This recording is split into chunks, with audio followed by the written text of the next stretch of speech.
Testing, testing.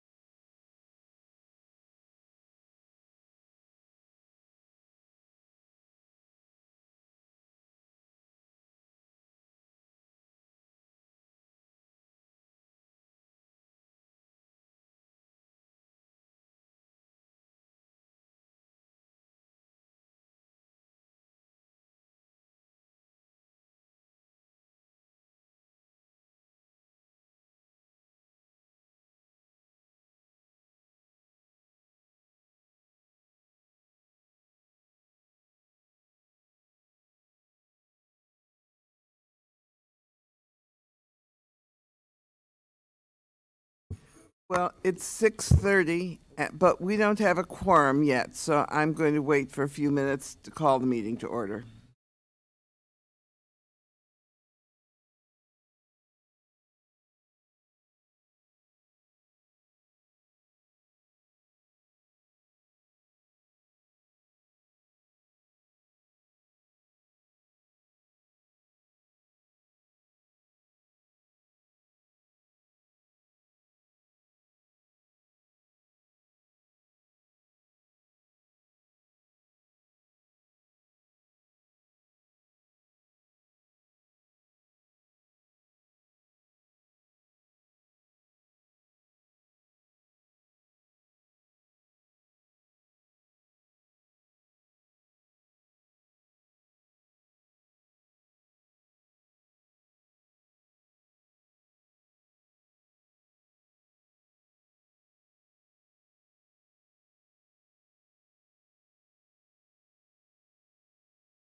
All right. I believe we have a quorum. We have 2 members out sick, 1 member out of town, so we don't have a full complement, but we do have a 5th member who is on, who is virtual. Hey, Ben. So Recording in progress. I am calling this meeting of the Mansfield Town Council to order. This is a special budget workshop. This is our April 7th, 2022 meeting, and it's going to be primarily a presentation by the town manager and his department heads on various parts of the budget. So let's start by having a roll call. Ms. Chain? Osberger. Berthelot. Here. Bruder. Here. Coleman. Here. Bertoni. Kutchenberger. Moran. Here. Shuren. Shaken. Here. Oh, here's Mr. Osberger. All right. The next item is staff reports and communications. I have none. All right, then let's proceed directly to budget review.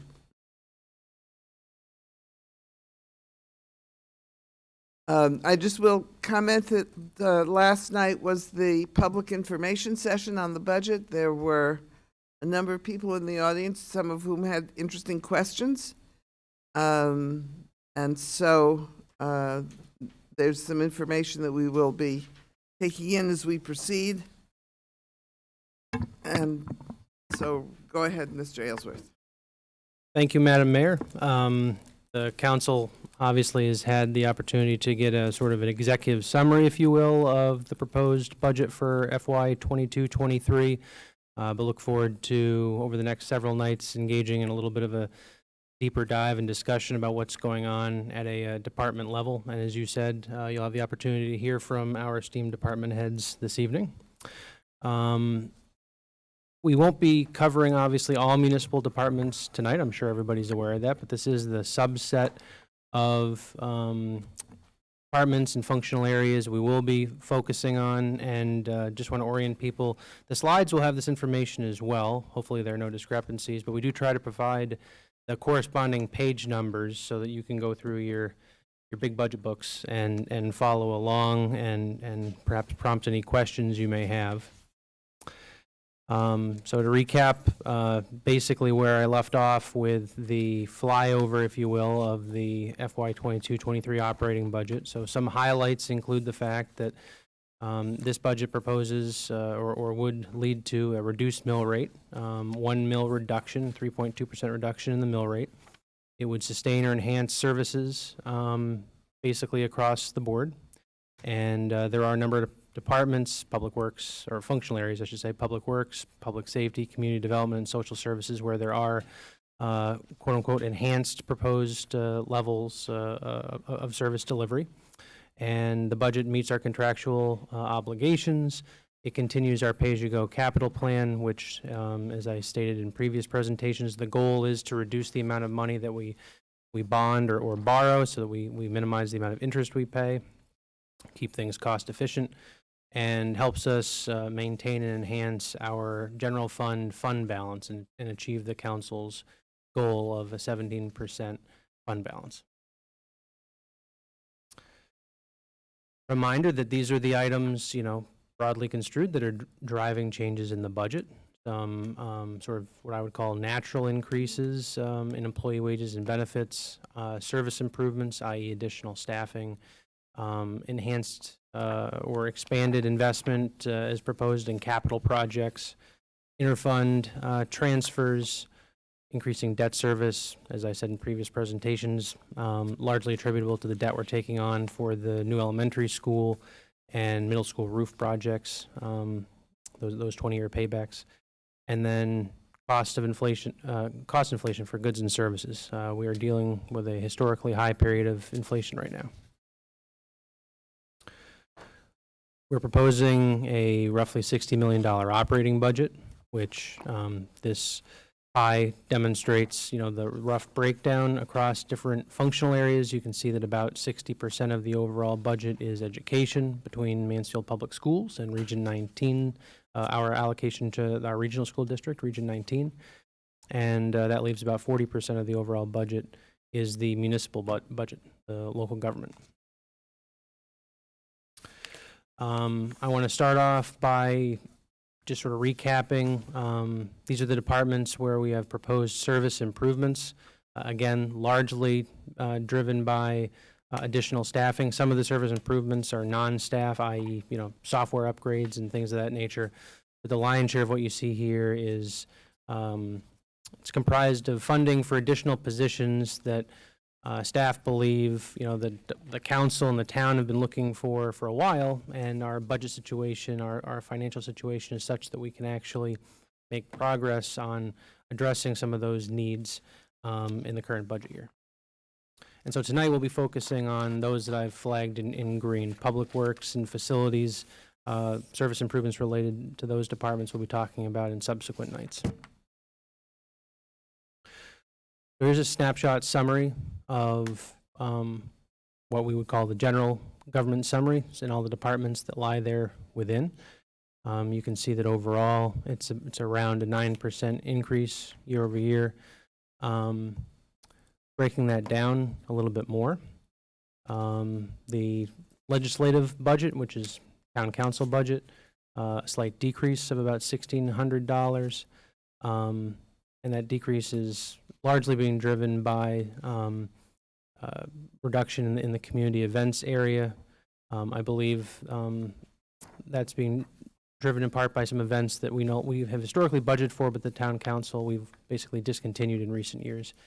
And I did build in some additional money in the membership fees for, I believe it was the National League of Cities that our membership lapsed in the last couple of years, and I know Mayor Moran has expressed an interest in re-engaging with National League of Cities, so we're re-engaging or proposing to reinstate our membership with that organization. With respect to the municipal management portion of the budget, that's basically the office of the town manager.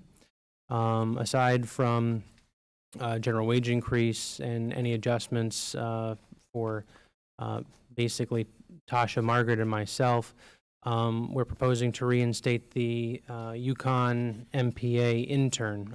The town had a long history of having a paid intern that did great work. It's an intern program that runs basically from late August through May, and they place a lot of really highly talented students in this program, and we actually just did some preliminary interviews with students this past week. They, of course, understand that our participation in the program is contingent on it being approved by the council and ultimately adopted in the budget at town meeting.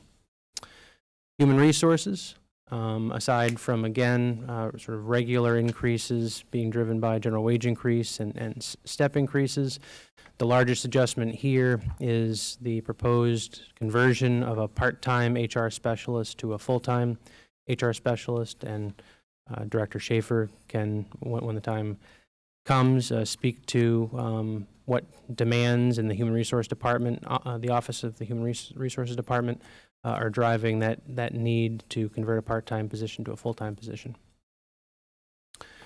Town attorney budget. The town attorney, I actually should say legal services, because it's more than just the town attorney. This budget is a combination of our general counsel, our town attorney, as well as what we pay for labor attorney. Town attorney largely operates on a retainer, as all members of the council know, and then there's billable hours and recoverable expenses for things like litigation that go above and beyond the regular legal consultation and advice work.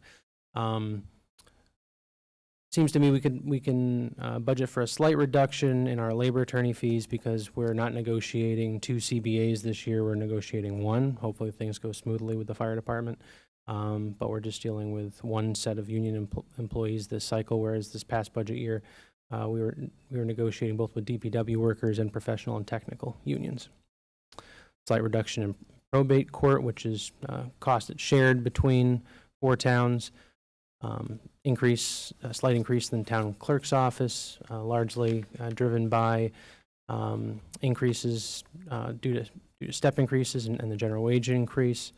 a slight reduction in professional and technical services, and then a relatively sizable increase in our general elections. This is the budget prepared by the Registrar of Voters.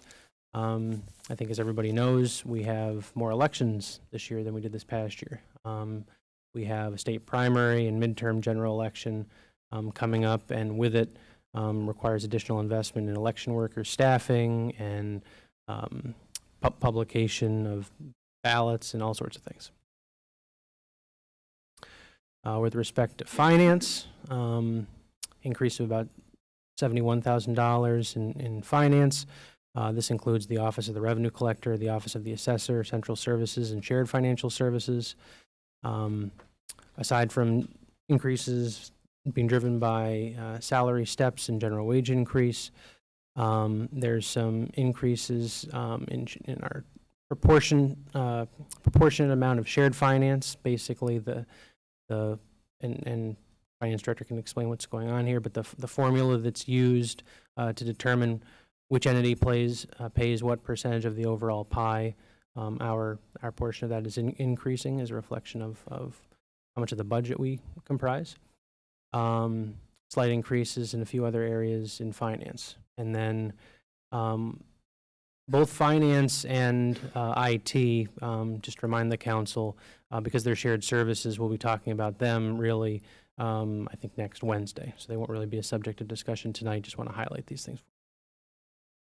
So we'll stop there. I figure we'd do these kind of incrementally. We'll talk about, just as we did last year, the general government piece, and then proceed on to public safety, et cetera. So if you want to pause there, we can open it up for discussion on what you just heard or what I just presented. Any questions from council on what's been just presented?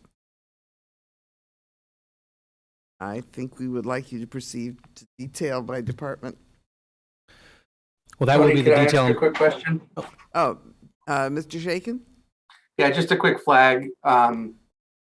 Several weeks ago, we heard from the registrars and we had a conversation around possibility of polling place reshuffling. And there was some conversation about the potential to need to purchase equipment if the council decided to change voting districts. And so I'm just, as a flag, as we get further in our process, getting a sense from them or from whoever manages their office's budget to what that cost would be. There was also some discussion about the need to upgrade machines at some point, and I don't know whether that's in this budget or in something down the road, but I do think we need to talk about the registrars of voters budget. Okay. Well, I'll let Ann and Vera know that we want to have a concentrated discussion on that in the next week or so. Thank you. Any other questions? Mr. Shaken, I can't see you on the screen, so you'll just have to speak up if there's something you want to add. All right, Mr. Aylesworth, keep going. Moving along to public safety. Public safety as an aggregate group of services is showing about an 8.5% increase year over year. With regard to police services, the overall budget for police services, our resident troopers program, is about $100,000. It reflects one additional trooper. We talked about that in the previous meeting. It proposes the creation of what they're calling an admin trooper, but it's a daytime shift with a focus on youth in schools, in particular Region 19, but also the middle school. And actually, should take an opportunity perhaps to do a little bit of an interjection. We have our new resident trooper supervisor in the audience, Sergeant Merrill. Glad to meet you.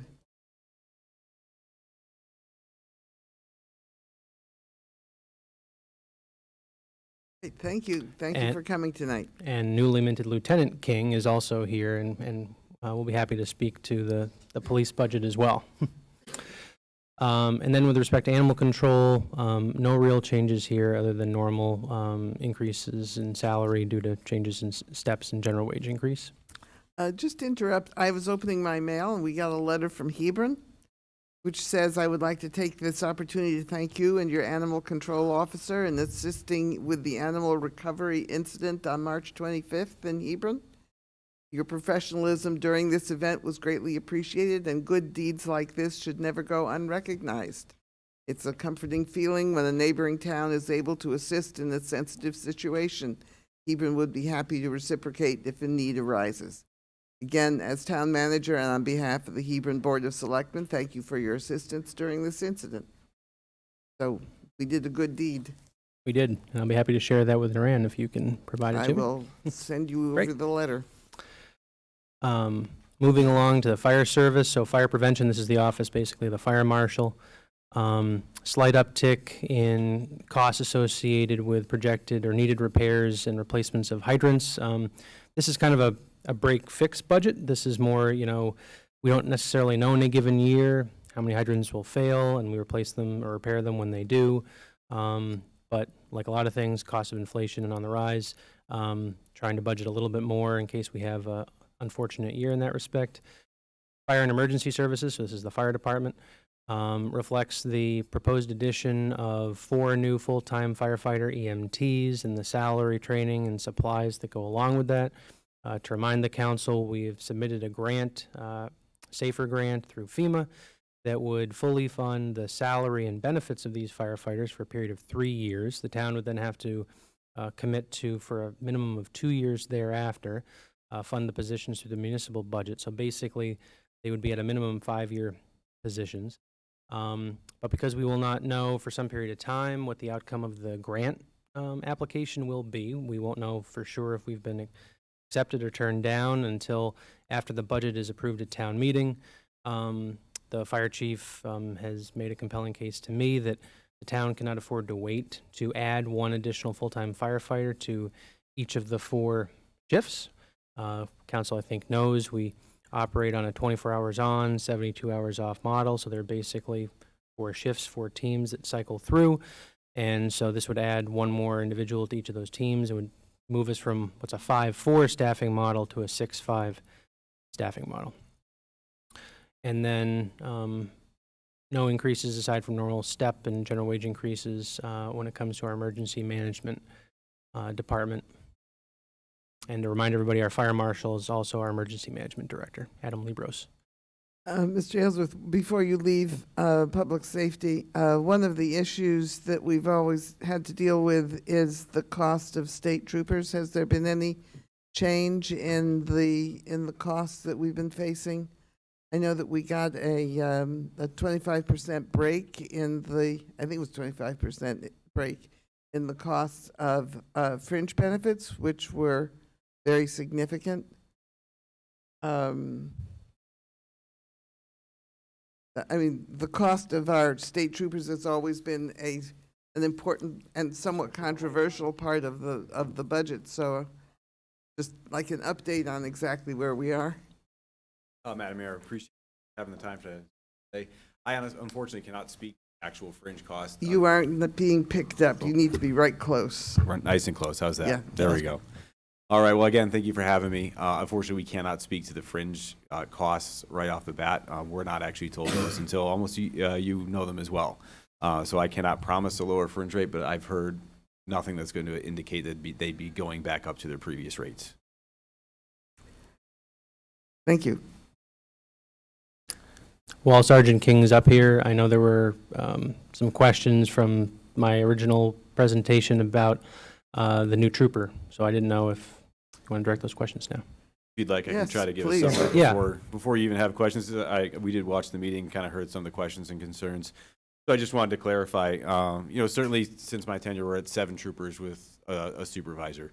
When I was here under the tutelage of Rick Canoyer, it was 9 troopers, I believe 1 constable, and the sergeant. And even back as far as, say, 2008 with Sergeant Kajas, they were working with 8 troopers. And I think at the time they had either 3 or 4 local constables. So we're actually at sort of an all-time low at a time when we have seen exponential growth in the town. Much of that was even before the downtown was built, and now facing the standard at 4 corners, and certainly the conversion of more and more single-family home rent to property rentals. So certainly we want to address those increasing population concerns. And Mr. Ellsworth and I discussed adding a couple troopers, and what we wanted to focus on was starting here with this administrative position. And when we say administrative, I don't necessarily mean they're going to have administrative duties. That's kind of a a gap in language between the state police and the town. When I say administrative, it's more an administrative schedule. Something that I've taken to heart and something that I've been enjoying helping develop was the regional diversion team, trying to be very involved in the schools, whether that was Region 19, the middle schools, or even our elementary schools. And that's something that's near and dear to my heart because I like when children have their first interaction with law enforcement to be a positive one, to see us as role models, friends, and someone to help versus someone that's coming to do harm. We don't want that. So our focus has been on the youth. So when I say an administrative trooper, that is someone that is going to bolster our patrol staff and someone who would be responding to regular patrol calls. Well, I would hope Sergeant Merrill would fall in my start here that trooper would be dedicated as well to, that would be our dedicated person to respond to calls at any of the schools, someone that we'd be sending to DARE training to continue that DARE and Good Decisions program at the middle school, and someone that would be our dedicated representative on the Youth Services Board, as well as the regional diversion team. I think it's nice when the kids can see a constant face. I hope all the troopers in town will make more of an appearance at the schools so they're familiar with us, but certainly having that one consistent representative that they can say in, High Trooper Chicky or Sergeant or whoever it is that would be assigned to that role, that they can, become friends and know each other and have that continuity. So that was kind of our goal there.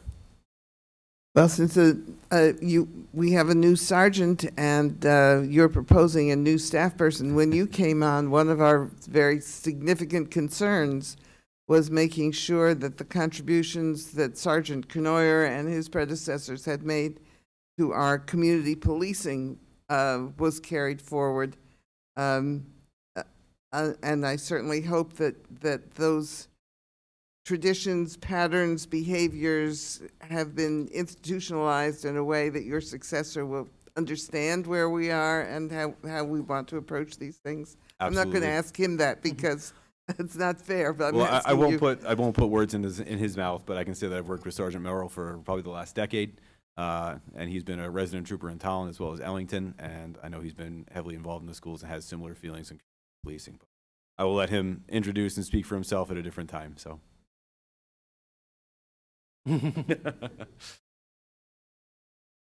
The issue is especially serious, not just around schools, but around student rentals and neighborhood nuisance issues. Absolutely. Okay, anybody else have questions? Ms. Berthelot?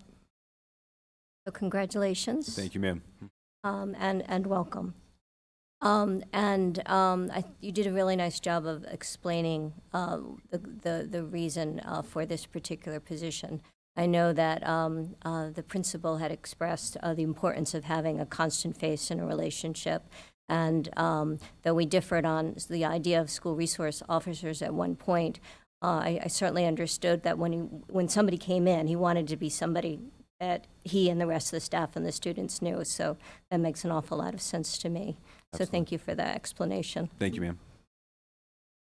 Any other questions? Okay, well, thank you very much, and good luck in Tony. whatever comes next. Oh, sounds like Ben, is there a question? Yeah, whether you do this tonight or provide it some follow-up in writing, I'm just curious if you could give sort of an overview. I understand the desire to have a trooper sort of working at the administrative shift, as you called it, and having a presence in the schools. Can you talk about any other gaps in sort of existing service that this would help fill, and sort of as a relatedly, if we were to reassign one of our 7 or ask our new sergeant to serve in that role and not add a trooper, would there be gaps that we would create in the other in the other times that folks are currently scheduled?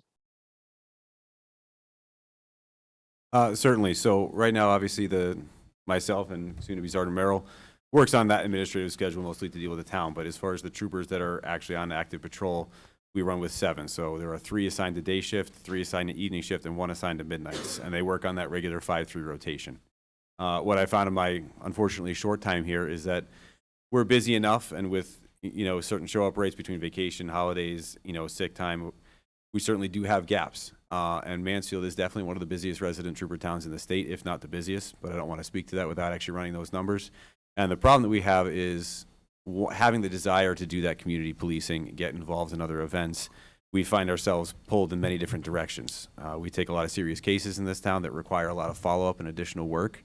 And when we take things like, speeding complaints or directed enforcement things, especially with, after pedestrian fatalities, sometimes it's a problem of having enough people to pull from active investigations to try and go fulfill those other needs.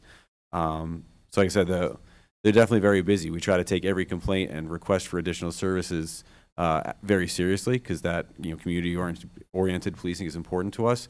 But sometimes it's just a feasibility of, can I get them away from their casework to do those things? And that's why we're looking for the additional bodies. Mr. Shaken, do you have a follow-up on that? No, thank you. Okay, Ms. Strasburger? Mr. King, just just a query. I know that you guys have coverage here and everything, but I'm just curious how that overlaps with Troop C. And by that, I mean, I know that a Sunday a few weeks ago, there was a trooper from C that was working on 275 doing, speed trap there. I mean, is that kind of like an overlap that you guys have, and does that help with your coverage? Troop C does have an overlap, and it certainly does help. On the evening shift, there is the dedicated Mansfield patrol that's covered by the barracks, and on the day shift and midnight shift, it's called our Patrol 5. They cover Mansfield as well as some of the surrounding towns. So that definitely does help and is a force multiplier. But we can't always promise that person is going to be actually right here and not backing up another trooper somewhere else in the town. So it is a force multiplier. It does add to the coverage of Mansfield, but it's not necessarily a substitute for an additional registered trooper. Right. Thank you. Yes, sir. Any further questions?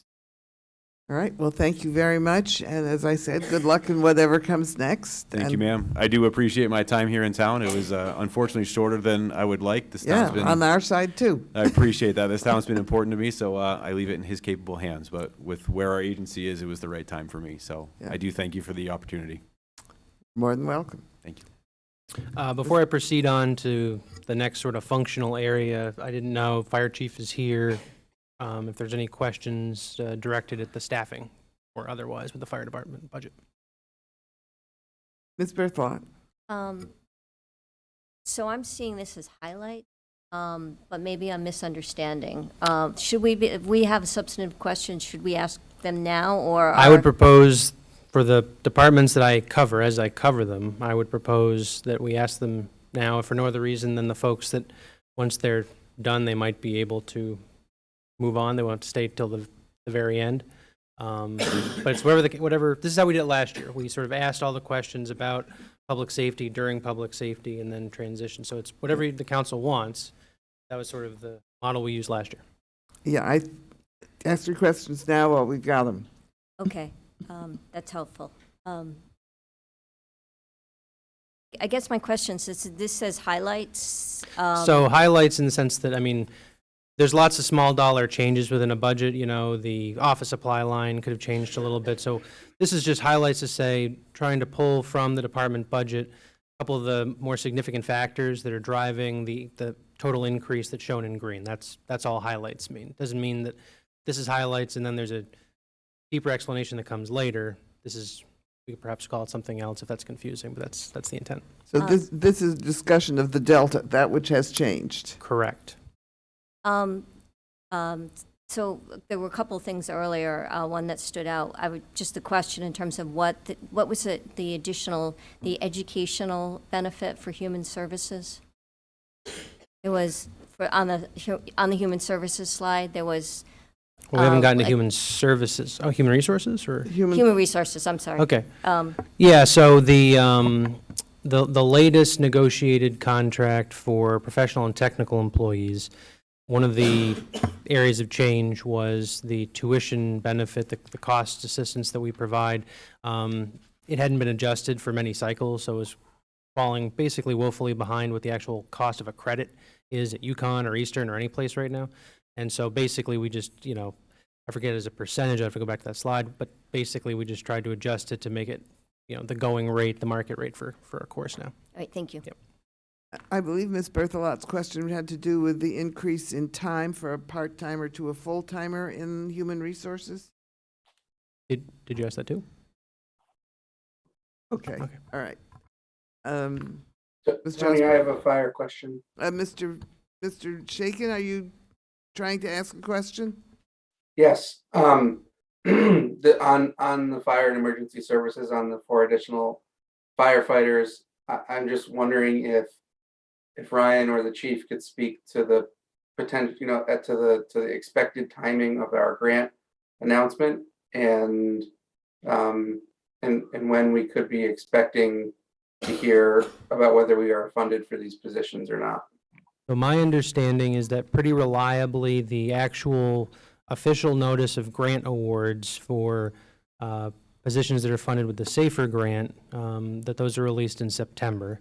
One of the questions I asked the chief is whether or not in the lead up to September, even if we haven't gotten the official paperwork, if we were on the sort of approved list, if we would start to get indicators, relatively reliable indicators, signs, either good or bad, I guess, but as to the outcome of the grant request. And it sounds like, at least in some cases, during the summer, but again, in all likelihood, after the town meeting has approved the budget. I don't think there's really a scenario where we think, as of mid-May or early May, that we would know with any real degree of confidence where we stood.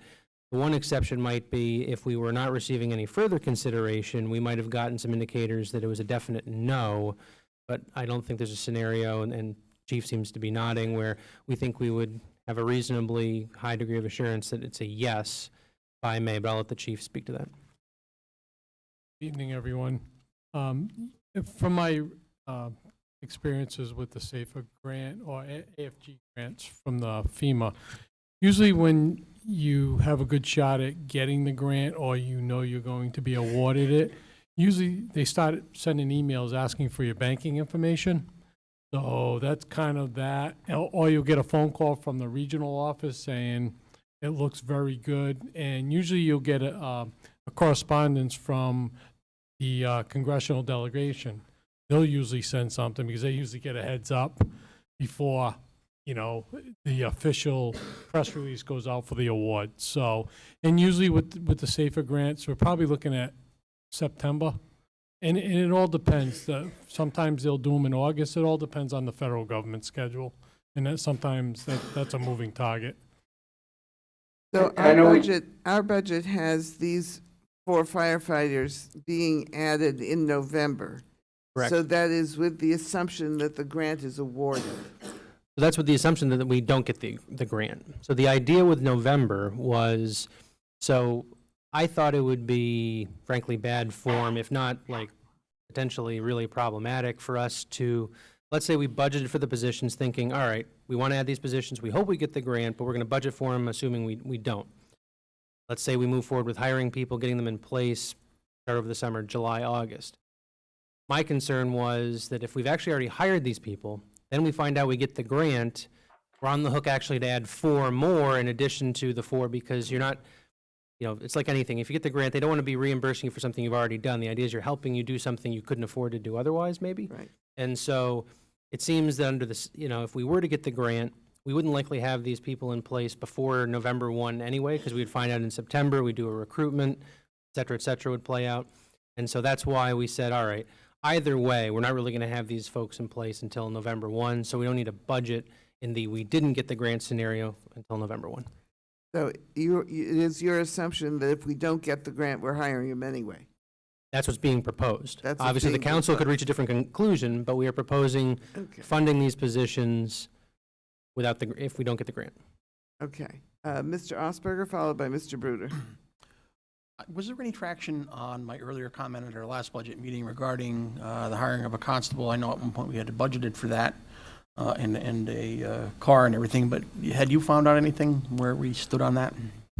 I'm sorry, so the finance director keeps track of the flagged items, and I guess I don't recall offhand what the question or the flagged item was related to constables. Do you have? I don't believe we've talked about hiring a constable in several years. Well, Maybe it wasn't picked. It's not on the flag list either. We can add something, certainly, so maybe, so your question, well, my question was from the last budget meeting we had, and I was curious where we stood on that, as we had at that time appropriated money in the budget, but nothing ever came of it. You're talking about a prior budget year. Correct. I don't Do you know what budget year? You're saying we budgeted for a locally appointed constable, so somebody that, but do you know what budget year that was? Well, it was our last budget go-around. I mean, really, it certainly would be germane to whether or not we hire another trooper.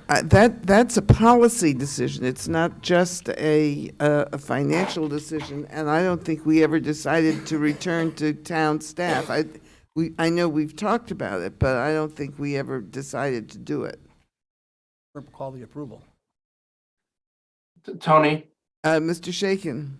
I think Charlie is correct that, but it's not last year. This happened at least 3 years ago, maybe more. It would be an appropriate question to ask staff to research the budget history of it. My recollection is we budgeted during budget season to hire a municipal police officer mid-year, giving the council time to further evaluate its policing future. And in the subsequent 6 months, the council decided not to hire municipal police officers and instead continue with the Connecticut State Police. And that is, and so we unbudgeted it halfway through the year. Essentially, we did not expend those funds. But I don't know what year it was, and that I may be off in my memory. It would probably be a good thing. It for was us to 4 or hear. 5 years ago. It was 4 or 5 years ago. It was quite a while ago. Can I ask another fire question while we have the chief? Go ahead. So just on the Safer Grant, we've applied for it in the past, if I'm remembering correctly, correct me if I'm not. Mhm. And we didn't get it. Is there a particular reason that you're aware of why we didn't get it then? Do you feel confident that we would get it now? Is this like a sort of competitive random thing? Is this a needs-based thing? Is this a everybody who applies to FEMA gets the grant kind of thing? You know, what's our likelihood of success in getting this funding in the fall?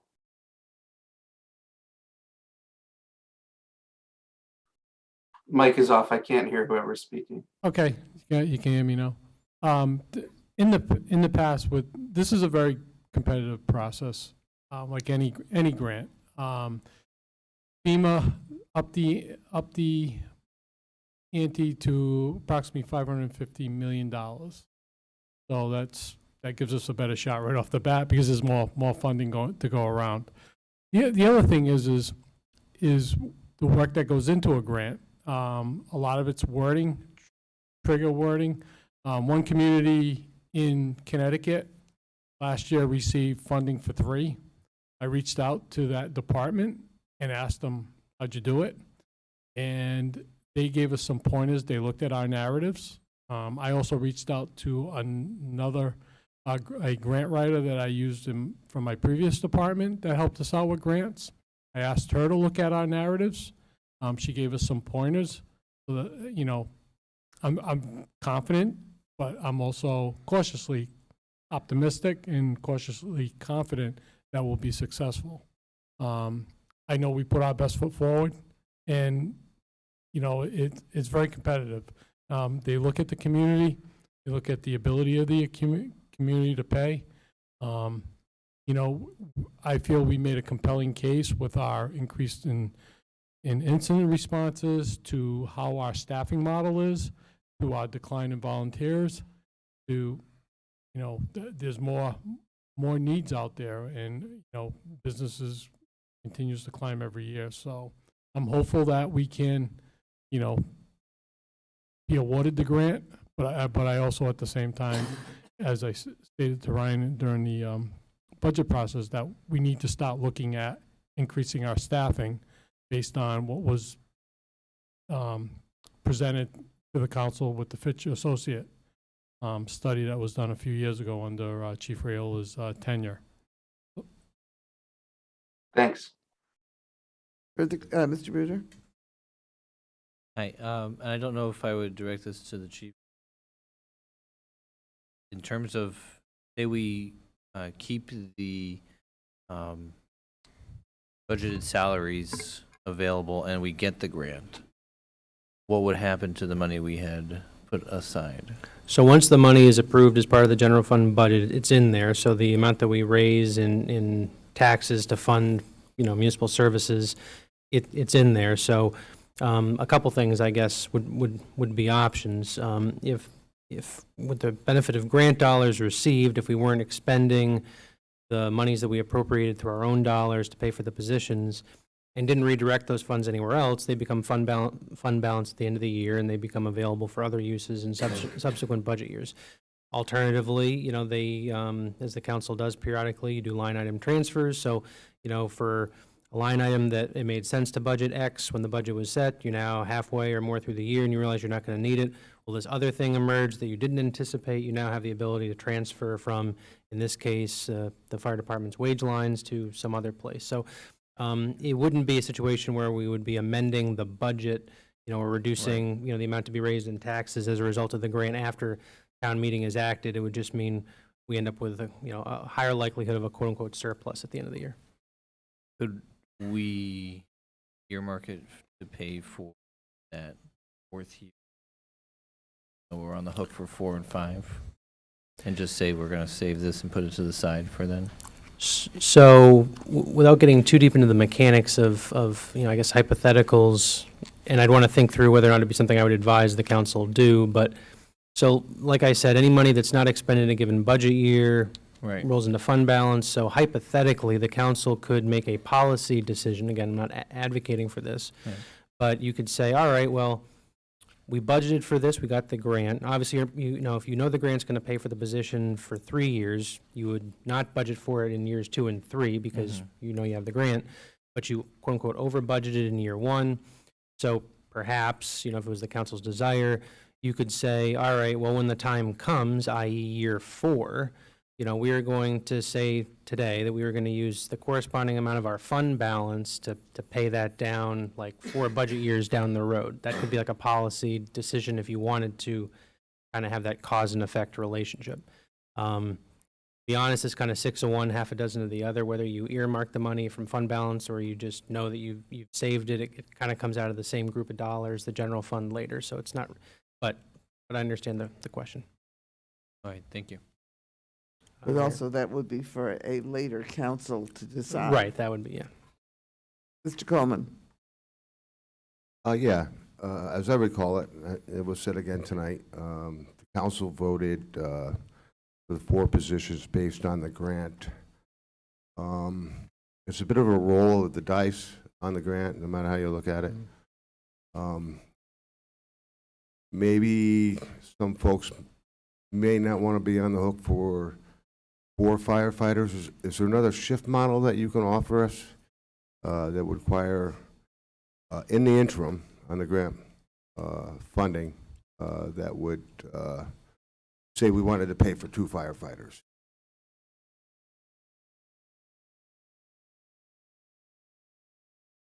That, as far as the shift model, that's contractual. We'd have to speak with the union on that. If we will only get 2 on that's a contractual item. Because their shift schedule is negotiated, it's in their CBA. Could you get by with 2? I'd have 2 shifts with 5 and 2 shifts with 4. So Okay. it would be offset, so. Okay, thank you. Any further questions regarding the fire department? Ms. Berthelot. It's obvious that this is a leading question in the sense that you wouldn't put it here if you didn't believe this to be true. Yeah. But it's your professional opinion that regardless of the grant, that this is a necessary investment for the town. Yes, I wholeheartedly believe this. And I'm going to give you a couple of scenarios. We run a 5-4 model. We have a captain on each shift, 4 full-time career firefighters, and we also have a part-time firefighter that fills basically a full-time spot because they're working 12-hour shifts. If I drop to 4, I lose an ambulance. Now we're down to 1 ambulance because the captain doesn't leave the town. So, but if he staffed that second ambulance with the other firefighter, potentially 30% of the time, you'd have nobody in this town covering it. Even when I'm at 5 and the 2 ambulances are out the door, I have a captain waiting on callback. That happened on Monday. We had 2 ambulance calls, and then we had smoke in the building off Passage Bridge Road. It ended up being a malfunctioning pellet stove, thank God. But this was in the middle of the day, and our mutual aid partners to the south were working a rubbish fire, so they were committed. So it's definitely a roll of the dice. 5 would be better. Obviously, 5's better than 4.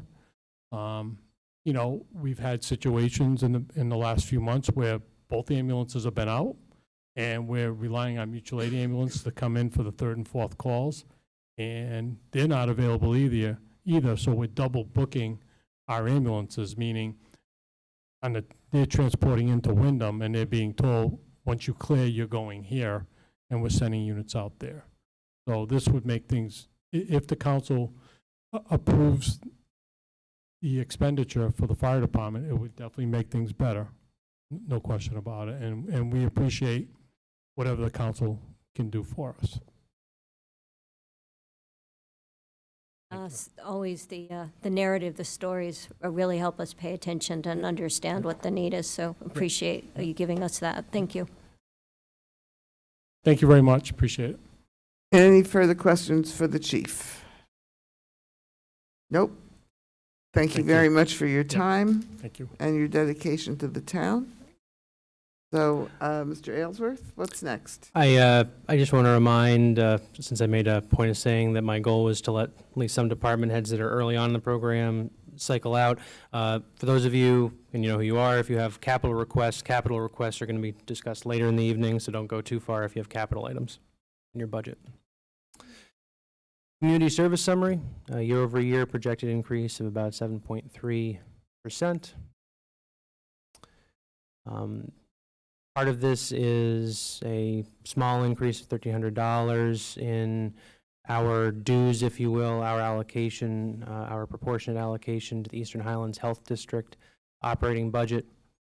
A little under $85,000 increase in the human services budget, which reflects the creation of a new part-time social worker, youth services social worker position that would, as I described in previous meeting, largely be focused on high school and additional staff supports for middle school aged kid caseloads, and reclassification of a 25-hour-a-week site server position to a 30-hour-a-week nutrition coordinator position, so 1 more hour each day for 5 days, to basically help with our meal programs at the senior center, and then other, contractual wage increases in terms of steps and general wage increase. And then the addition of $6,000 for interpreter services. Library. Wait, don't go away. Come back. In the past, we have had a great deal of difficulty hiring part-time social workers. We searched for a couple of years for a part-time social worker to work at the senior center. And what we discovered was that if there was a full-time job available, a social worker would leave. To get highly qualified social workers, you have to have a full-time job. And I'm wondering whether this is one of those situations where it would make more sense to look for a full-time person, knowing that it would increase the cost, but would there be work for a full-time person? The problem at the senior center was, for senior services, was so great. I think we went through 3 part-timers before we finally made it a full-time job and got somebody. I don't know whether Pat remembers this the way I do, but, so that's my question. So I can confirm, and I'd invite Ms. Schneider to come up and speak to this as well. The original department request was for a full-time position, and I don't think anybody would question that, setting the sort of budgetary impact aside, I think we would all agree with your sort of hypothesis that recruiting and retaining, the top flight individual you're looking for would be made easier, in a full-time position context. So to be honest, this was an area where we were trying to address the need while being mindful of growth in the budget. And so this was somewhat of a compromise that came out of it, but I'll let Ms. Snyder speak to that. Yes, the original request for service improvement was for a full-time position. I know a letter came to the council and to the town manager from Youth Service Advisory Committee. This came out of a growing need at both the high school and the middle school for additional need for services. I think everyone's aware that mental health needs have been just escalating. And plus, we've also taken on the new Juvenile Justice Review Board. And you know, that is, again, going to require more. We've already heard our first case, and we are busy in that area, too, and it was a wonderful experience. I just want to report that everyone was very well pleased with the outcome and the way that. So it's a great added service. But, you know, the needs are out there, and yes, if you're doing hiring in human services at all, it's very competitive, and you're not seeing the numbers apply. We just had a recruitment where we had significantly less. We were able to hire a very good, a very high quality individual, but significantly less applications than we've had in the past, even for a full-time position. So, Ms. Berthelot. So I love social workers. I think social workers should run the world. That's certainly well-known fact.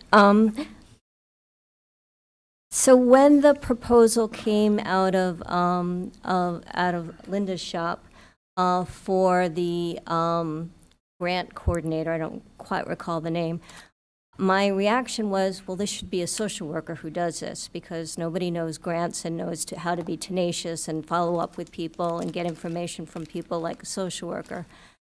I wonder if this is not quite a full-time position, if these two ideas should be combined, that we hire somebody who does this very important clinical piece, but also because of the background in social work where there's a lot of training about running grants and administration, but also that tenacity of how to get to the people and get things done. Is it possible that these two positions could be combined? I think, I'll be honest with you, having been in the field for years, there are a number of people that are very good at both grant writing and clinical and direct services. But I can say it is a specialization in the same way that administration is in the field. And so it can be a challenge to find a highly qualified person who has both got a great clinical background and the experience with grant writing and management. It also, speaking from a personal point of view, can be a pull, which is most important. The grant that you have due with a person who's in crisis. And so sometimes combining those jobs is a challenge. So, you know, and again, Linda's here to speak more to, you know, that request as far as grant management. You know, we've worked with them hand in hand with a number of grants that they have cooperatively. So whatever is decided, but I'm not sure that this position is the good one to kind of marry with that position. Correct. And I think, again, if you're looking for a social worker in a grant management, you're really looking for someone who is a specialist in macro work versus micro work.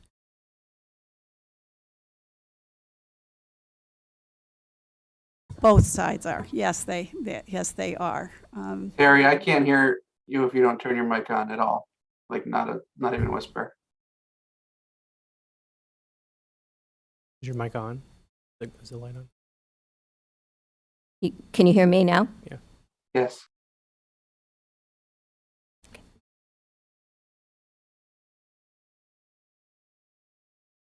Sorry, Mr. Bruder.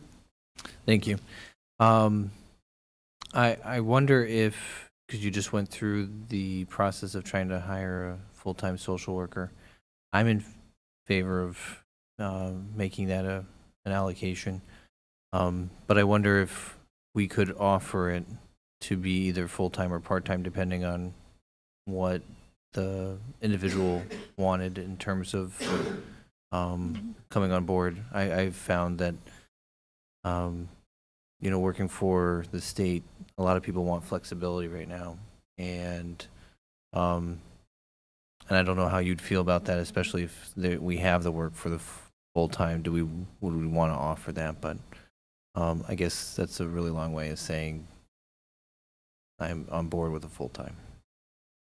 Great, thanks. I think one of the other challenges we have and where we are located, where we're kind of on the edge of rural, the pool is smaller anyway to pull from, and agencies right now are out there, beating the bushes looking for good trained mental health professionals.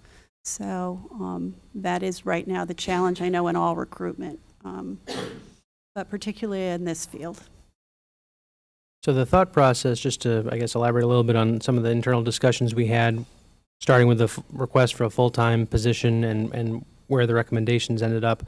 I think there was recognition, certainly on my part, that the trial, the experiment, whatever you say, it might not bear fruit. We might not find the right person, or to the mayor's point, maybe after a year they're cycling off for a full-time job somewhere, and so. There's definitely, receptivity on my part to consider, okay, well, now we've made the case for why this needs to be a full-time position. The conversation I had with Pat is, at least for that 1 year, can we not try to see if we, before we commit to another full-time benefited position, is it not worth a try to see? Maybe you find that rock star that wants to work exactly 19 hours a week because they're there at that stage in their lives. That's what they're, like you said, that's what they're looking for. Most people are going to be looking for full-time work, but not everybody. Well, we've had a couple of part-time positions in town government that haven't worked out, and I have real concerns about it in any case.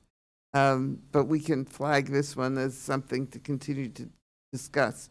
I have been informed that Mr. Frattoni has joined us on Zoom. We can't see him because the shared screen is not showing us who everybody who's here. But welcome, Mr. Frattoni.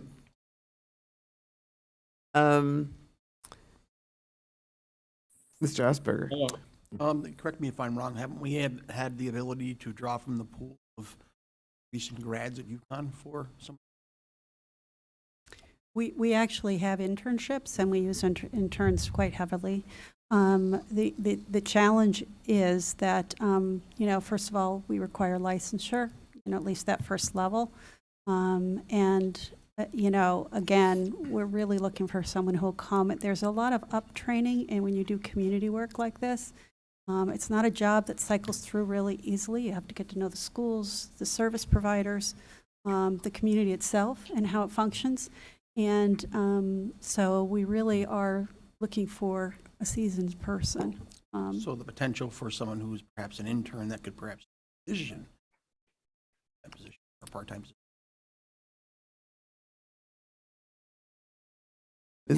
You have to be licensed. You have to be licensed already to do the work. Understood. Which means you can't just have come out of social work school. It takes more to become licensed.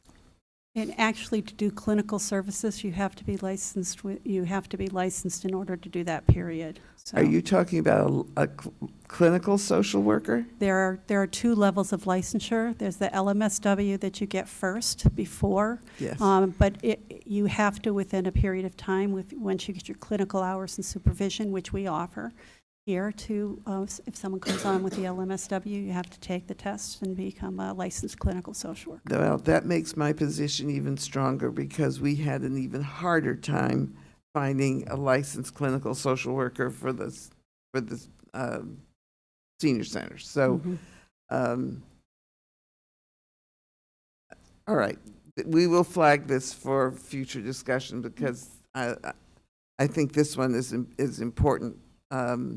We wasted an awful lot of time doing job searches for people who'd never stayed more than a year, if they stayed that long.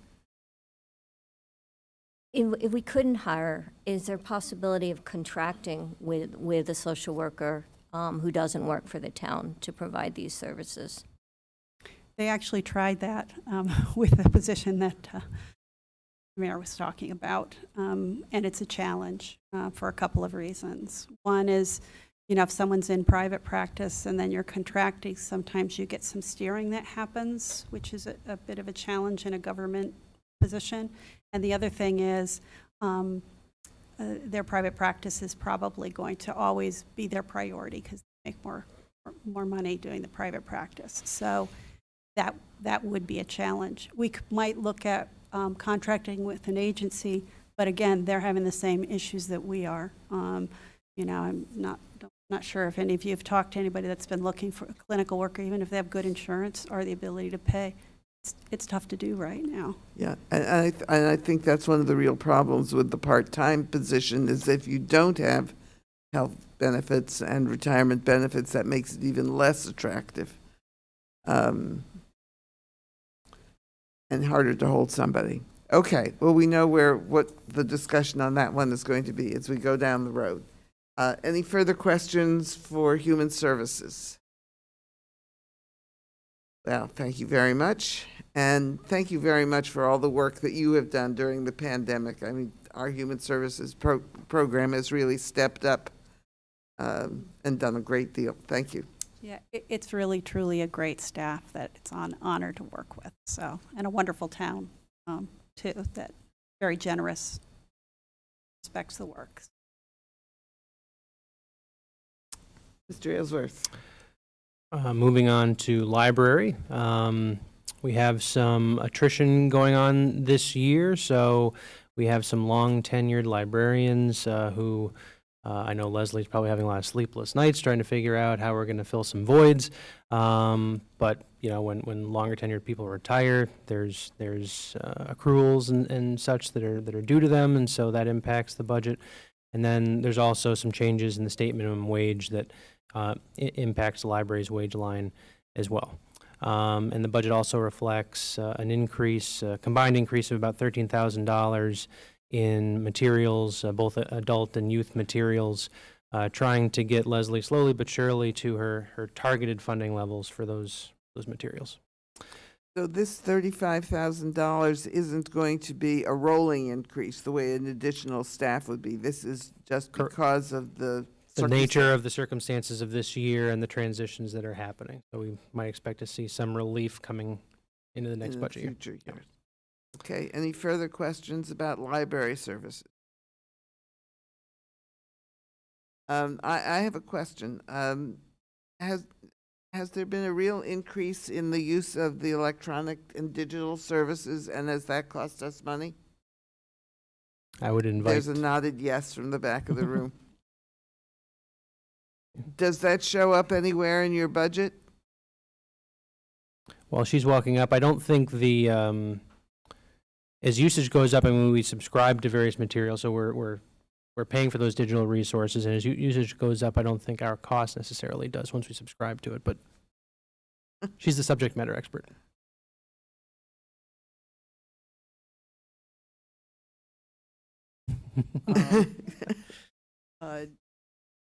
I'm not sure that it's on. It's on. Just got to speak more in. Okay. Usage has gone up. It spiked early on in the pandemic, and then as people were more comfortable coming in, it's gone down slowly, but still remained at a higher level. The problem we have is electronic materials, books, audio, are sold to libraries at about 6 times the price of what they're sold to you. So it's very expensive for us to maintain a collection that meets demand, which is part of the reason why I'm always pushing Ryan to restore funding for adult and youth materials, because it's helping to cover the increased costs. At $13,000 isn't just for books and magazines for paper. It's also for the entire collection. the entire collection. Thank you. Anybody else have questions on libraries? Are you still going to be staffing the library in Nash Zimmer? That's a terrific idea. Thank you.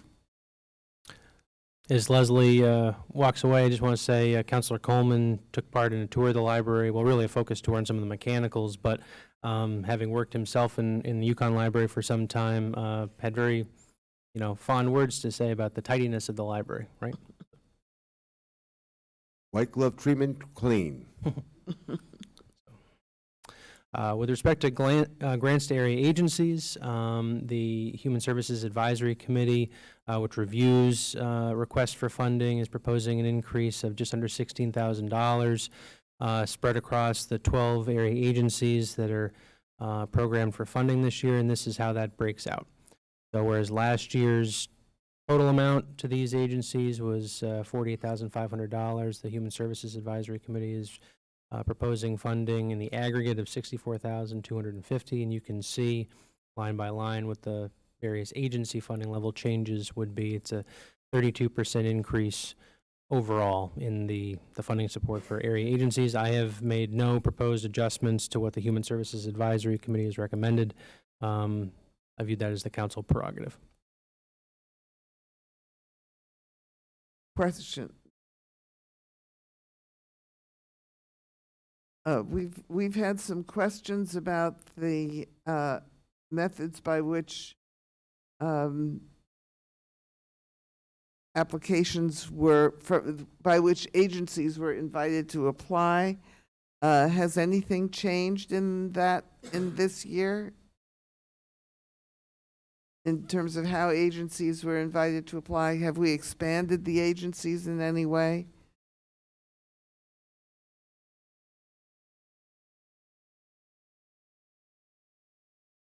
I can say that we advertised the grant through the newspaper, through all of our electronic formats. We have talked the agency grant program up. Essentially, we had the same applicants apply again. So that is that's kind of what happened. The Human Service Advisory Committee has been talking and would like to come after the budget process probably is through to talk to you about the process that we now have and make some recommendations. They've been actually working pretty hard on that. Again, I think if you wanted to speak with any of them during the budget process as you deliberate on this, I'm sure they would be happy also to either come in hybrid or a representative or come in and speak to you. But they have some recommendations on the overall process that they would like to make to the council. I think we would be most appreciative of that. There is a problem with that table that's in front of us. It says the Southeast Regional Action Council got $1,000 last year. They're giving $1,000 this year. There's $1,000 change at 100%. Yeah, so it's level funded there. It's level, Yeah. it's level It's funding. level funded. Yeah. Yeah. The percentage at the bottom is correct. It just that one row is off. We'll make sure that gets fixed. Okay. Any further questions? Nope. Well, thank you. I'm glad to see its numbers going up because we do know how many Mansfield residents have been served by these agencies. Mm-hmm. Yes. Okay. Yes, and again, I think you'll find that the committee has done a lot of deliberation and work and really have been thoughtfully considering the council's direction to really relook at, take a look at the whole process. So, and again, some of the new members we have too have been also very helpful as well. So, okay, thank you. Moving along to our community development summary. This area is just under 13% increase year over year. Largely level funding for building and housing inspection. The only real changes here are just contractual salary adjustments, steps, and general wage increase. With respect to planning and development, the largest increase or largest factor driving the proposed increase of a little over $97,000 is the creation of a new full-time community services coordinator position that was discussed in the previous meeting. Some other proposed changes, including the reclassification of the existing Planner 1 position, which is our zoning officer, to senior planner to reflect the sort of more substantial, more substantive nature of the work that's actually being done in that position. And then some adjustments to software and consultant fees, although it should be noted that the increase in consultant fees are offset in the revenue section of the budget as we collect funds from applicants to cover our need to retain consultants to do project review. One note on this, we have been talking, and I think I mentioned at the last meeting, because I remember Councilor Osberger asked the question about whether the community services coordinator position would be better housed in human services, and I think I mentioned that the way we had kind of looked at it is you could make an argument based on the nature of the position and some of the CDBG responsibilities that are built into it that have historically been done through the Planning and Development Office. It's kind of a blend of two different departments, but we've talked about this a bit more. And I mean, the important thing, obviously, to note is regardless of where the position is housed, the impact on the budget's the same. So whether you put it here, you put it there, it's the same proposed addition, service improvement to the budget. But having sat down and talked more with Linda and with Pat, I do think that we've kind of settled on sort of a staff recommendation at this point anyway, would be to put the position under human services and actually take those CDBG functions that have historically been housed within planning and development and just move those along with this position into human services, so there's kind of a clean break. And so just want to speak to that because I know Councilor Osberger asked about that specifically.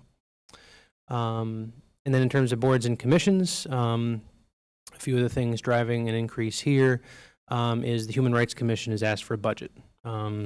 Haven't had a budget to do the work that they're doing, and they've requested $4,000 in this year's budget for a variety of different purposes, including, a series of listening sessions, some survey work that they want to do.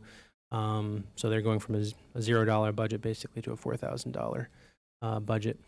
And also want to point out there's some proposed inclusion of additional hours for PZC meeting staffing because essentially there's not bandwidth for existing staff when they staff the PZC meetings to facilitate a hybrid meeting without some additional staffing. It's using Linda as an example, it's too hard for her to do the work that she does to support the commission and be active participant in the discussion while simultaneously staffing the meeting. So nominal amount of money, but looking to address that need here as well.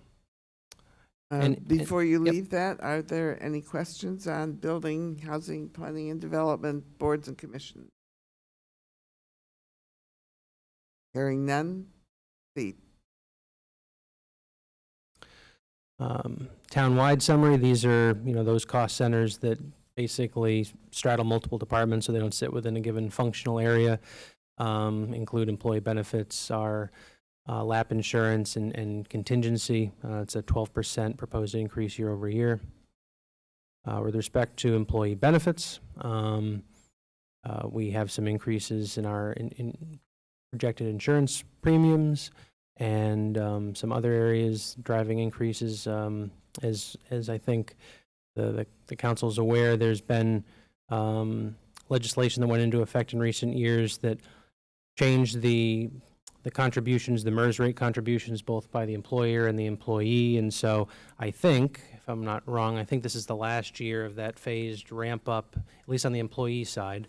And so things will kind of level off a bit, but we're continuing to be impacted by that as all participating MERS communities are. Some increases in our liability, auto and property insurance, and then contingency where, as the council knows, I've already mentioned this year we'll be negotiating, going through the collective bargaining process with the firefighters, and we don't know exactly where, wages will shake out, so we build in some contingency for different eventualities. Mr. Coleman? 12% increase on employee benefits. Could you go back? Is there a year 21, 22 on that? Okay, so we're talking 12%. Is that the trend? Are we going to see 12% increase every year, or what do you think we're going to see on employee benefits? I would invite our finance director up to speak to that.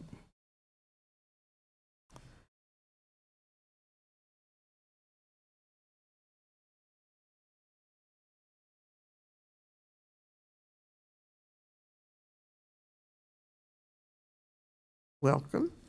Can you hear me? Yes. Okay. So as far as the employee benefits, I think so. Check to see if the mic is on. it is. Okay.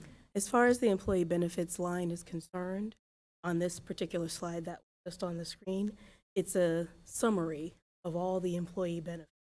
So there are some that are ticking up high and some that are ticking down low or lower as a result of whatever they are. So he just spoke to MERS. MERS is ticking up higher. The medical insurance is also part of that number for all all town employees. And there was a distribution or reduction. When we did the budget, we're in a shared medical insurance fund with 5 agencies. Of the 5 agencies, the 3, what I call the big 3, the town and the 2 boards of ed, those senior executives have the authority to make the decision on whether or not there's a reduction taken to the medical insurance fund to try and lower the rates for not only the employer share, but also the employees. So rates are going up. I don't want to tell you that rates aren't going up, because when you look into the meat and potatoes of the budget, you see that the medical insurance line is not as high as really the rates reflect that they should be, because we have a healthy medical insurance fund, and we took a reduction to that fund to stabilize the rates so that it wouldn't be such a pain in the pocketbook for employees as well as for the budget, for the respective agencies that feed them. So I gave you way more than I think you asked, but I didn't want you to misinterpret. It's a summary line in this particular slide.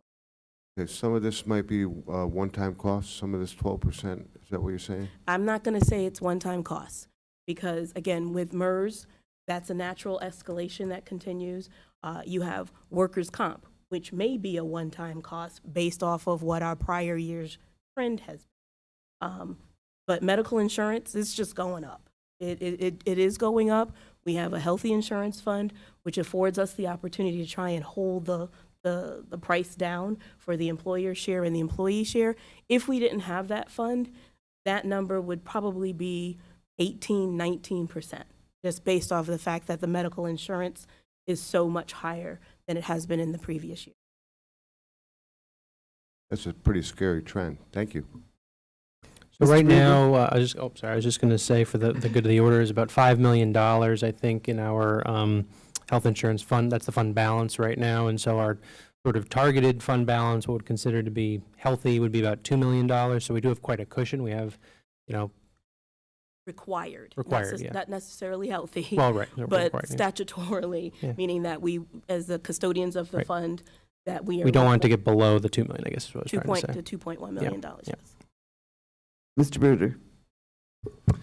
Thank you. I think, going back to that previous slide with the 12% increase, it sounds to me, obviously you don't know what's going to happen in the future, and it just seems like things are on the rise.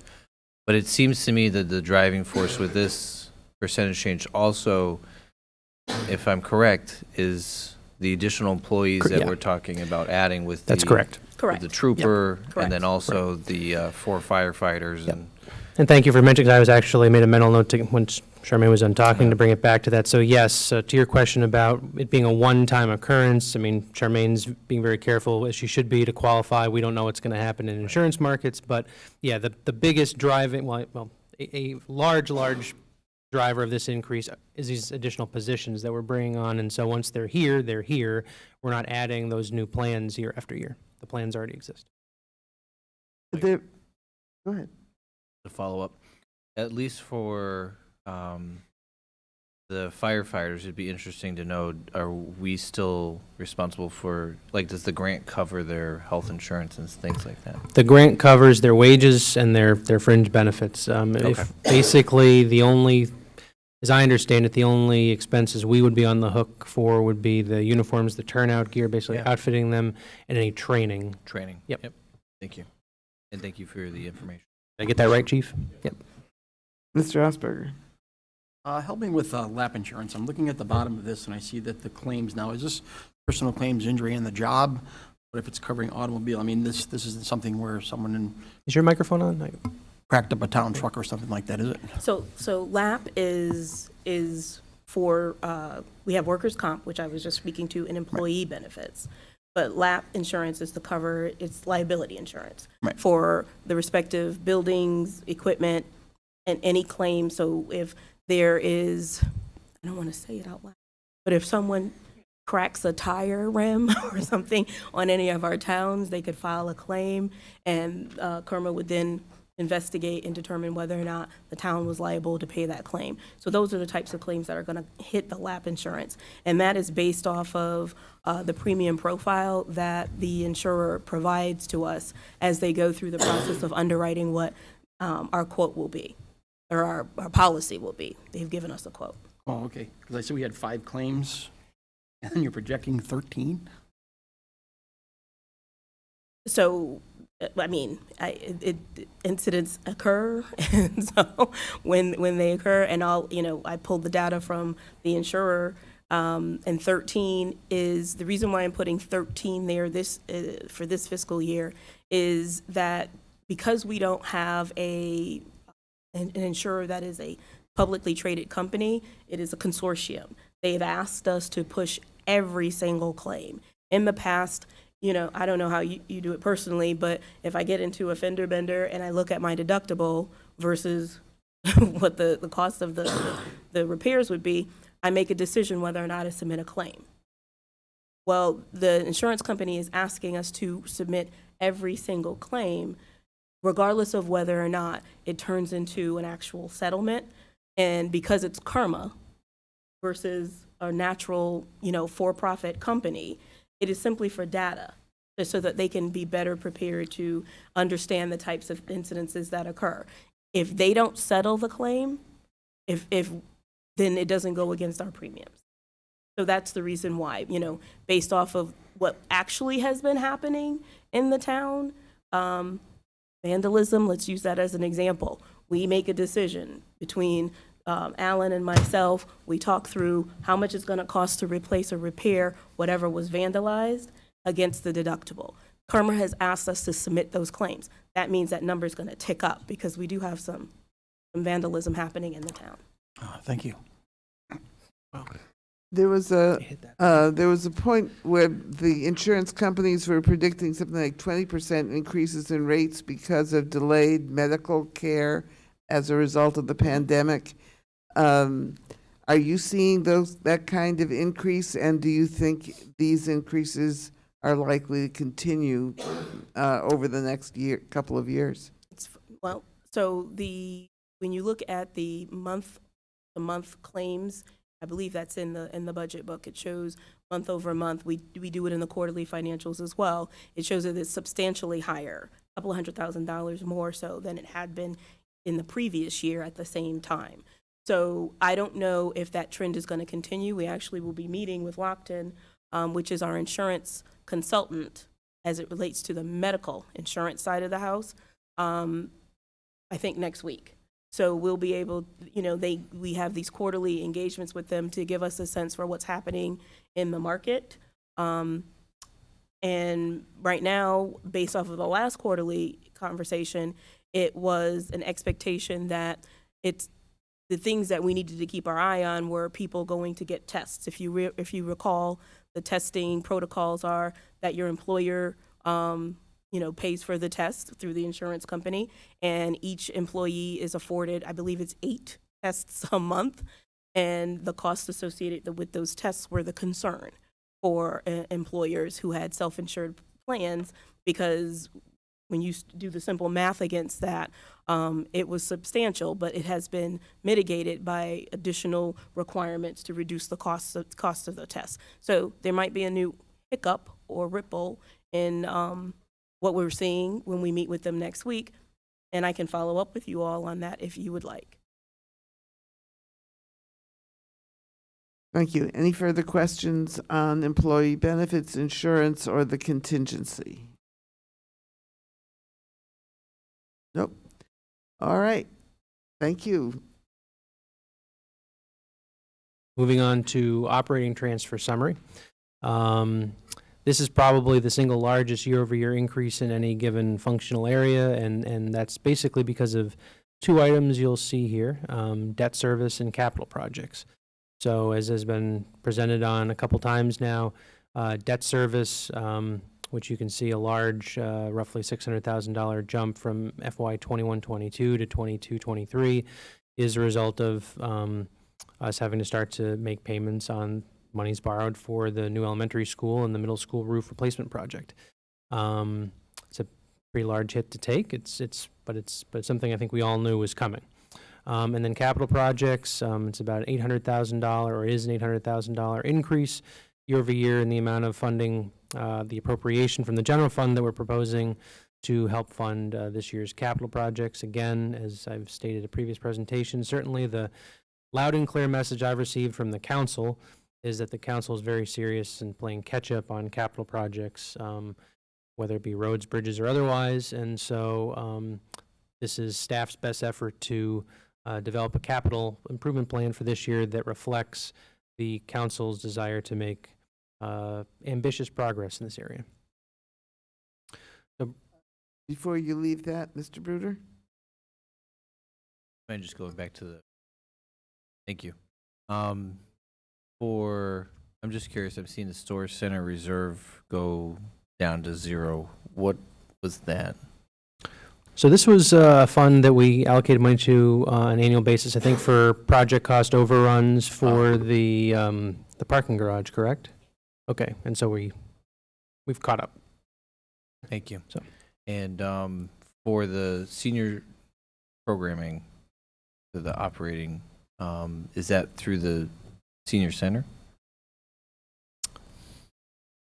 Do you know the answer to that? The $5,000 line, other operating senior programs. I think, if memory serves correct, and Pat could probably speak to this, I think there's an annual appropriation that the general fund, so I don't know if you want to explain how this works, but there's a small amount of money that we provide to the senior center annual basis. I don't know the origin of that.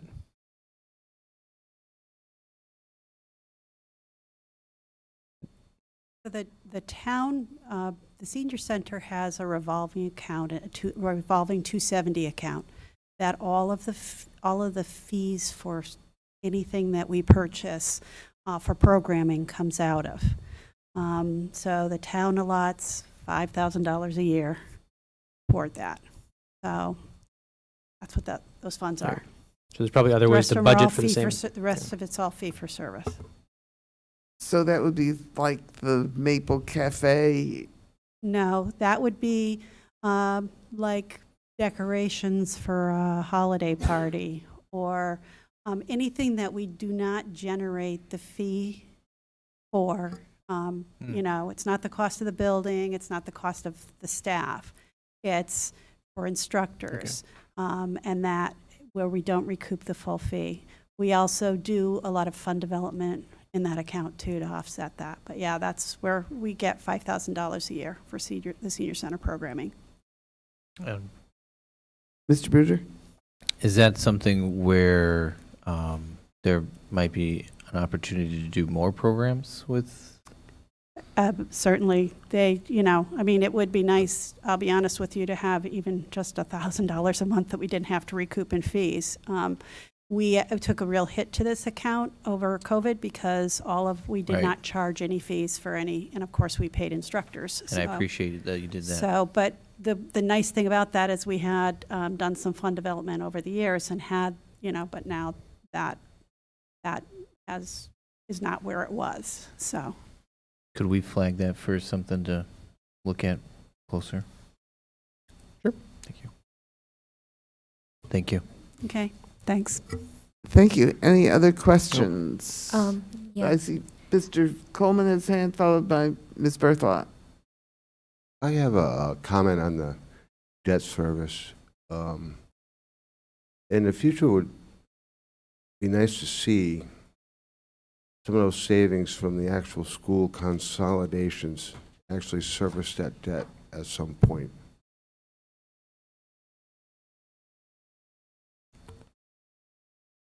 Thank you. We can flag that to see whether we can, the reductions in school costs can be used to serve, I think that it kind of comes out into the wash. It's all in the but- general fund, so it really does. You know, if the Board of Education's budget comes in like this year a little bit under last year's because of those consolidated, the cost savings because of the consolidation, that aggregate expenditure, budgeted expenditure reduction comes off what we're taxing for. And so it's not a linked, you know, we're not earmarking those savings to cover this, but it has the same net effect on the taxpayer at the end of the day, I guess is what I'm trying to say. It wouldn't hurt to put that out for somebody. You know, we're saving at least $100,000 in fuel oils. I think maybe the number was even larger in the school budget. So compared that to our debt service for the school, and we come off pretty well. A good comparison, Ms. Berthelot. I'm so sorry I'm so bad with budget stuff in terms of, I don't understand the words operating transfers summary. So these are basically saying, these are funds that we are, as part of our operating budget, we are transferring out of the general fund to these other funds. Okay, you said, so the money's already in the general fund, or it's money that We is are going to be raising part of an our budget? Yeah, it's budgeted, so it's money that we raise in the budget to then transfer to these funds. This But is will not it like be- coming out of a surplus figure. Again, I'm sorry to be not very good with budgets. But is this, so I understand there's the general fund, but is that based on last year's budget or this year's budget? This is money that would be raising and appropriating in the coming year's budget.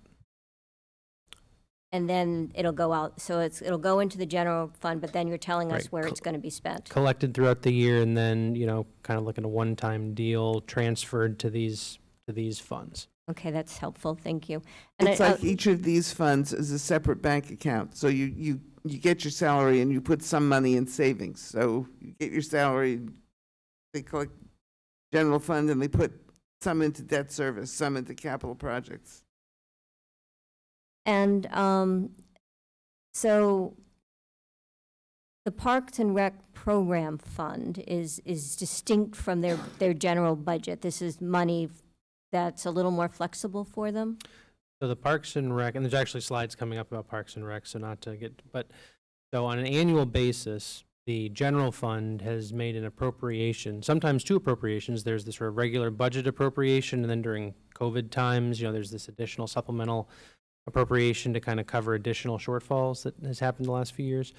But this is just reflecting, this is not reflecting the overall Parks and Rec budget, which, again, there'll be a slide to kind of spell that out here in a second. This is showing the general fund's support, quote unquote, what I call a subsidy, to the Parks and Rec fund. So you'll see in a future slide what the Parks and Rec overall budget is. It's like about $2.5 million. This shows that the general fund is providing, it's, you know, basically if your income is falling short of your expenses, this is what the general fund is covering to make up the gap. Got it. Yep. What is medical pension? Charmaine, do you want to speak to how our medical pension fund is used? Is this OPEB? Other Yeah, other post-employment. post-employment benefits? Maybe just explain how OPEB liabilities work, the Cliff Notes version. So OPEB, basically the retirement pension, the medical or health benefits for the retirees. And so as it's part of the underwriting, that's why when he said the Cliff Notes, there's an actual actuarial firm, Hooker and Holcomb, that does the actuarial review of the liability, the town's liability to those to those retirees who are due those benefits. And so each year, or actually that's not true, every 2 years, they review the census and determine how much the town should be putting into that fund in order to ensure that benefits are available to cover the retirees that we are committed to covering. So as with anything, we were just talking about the rising costs of insurance. that plays into it. I mean, it's an underwriting algorithm. There's actuaries who are doing all this great math. And it's also based off of the aging population of that census, the number of people who are in that census, as well as the costs associated with servicing that census. So I think I ask this every year, and I must never get it, so my apologies for being so dense. this is only my second go But, around. so this is a population of people who have Medicare. So are we picking up their cost sharing on Medicare, or I just don't understand what it's doing. There, and I might want to defer to my HR, is she here? Our HR? Yeah. Thank you. I was like, I'm gonna need So my there can be, partner in crime. while Holly walks up, maybe I'll say something wrong that she'll have to correct, but one thing to note here is within MERS, the normal quote-unquote retirement age, so the age at which you can retire and kind of collect your full pension that you've accrued at that point is actually age 55. There's like a, a decadal gap between when you would be Medicare eligible and when you would be eligible still to receive your health insurance through the town as a retiree. But That's a helpful piece, Yeah. thanks. Yeah, good evening. And that's exactly right. We offer medical insurance to our retirees. So they use it usually as the gap insurance between Medicare and their Part B prescription drug, things along that line. It's not a lot of retirees that take part in this because they can usually find insurance other places, but it is a benefit that we offer to our retirees.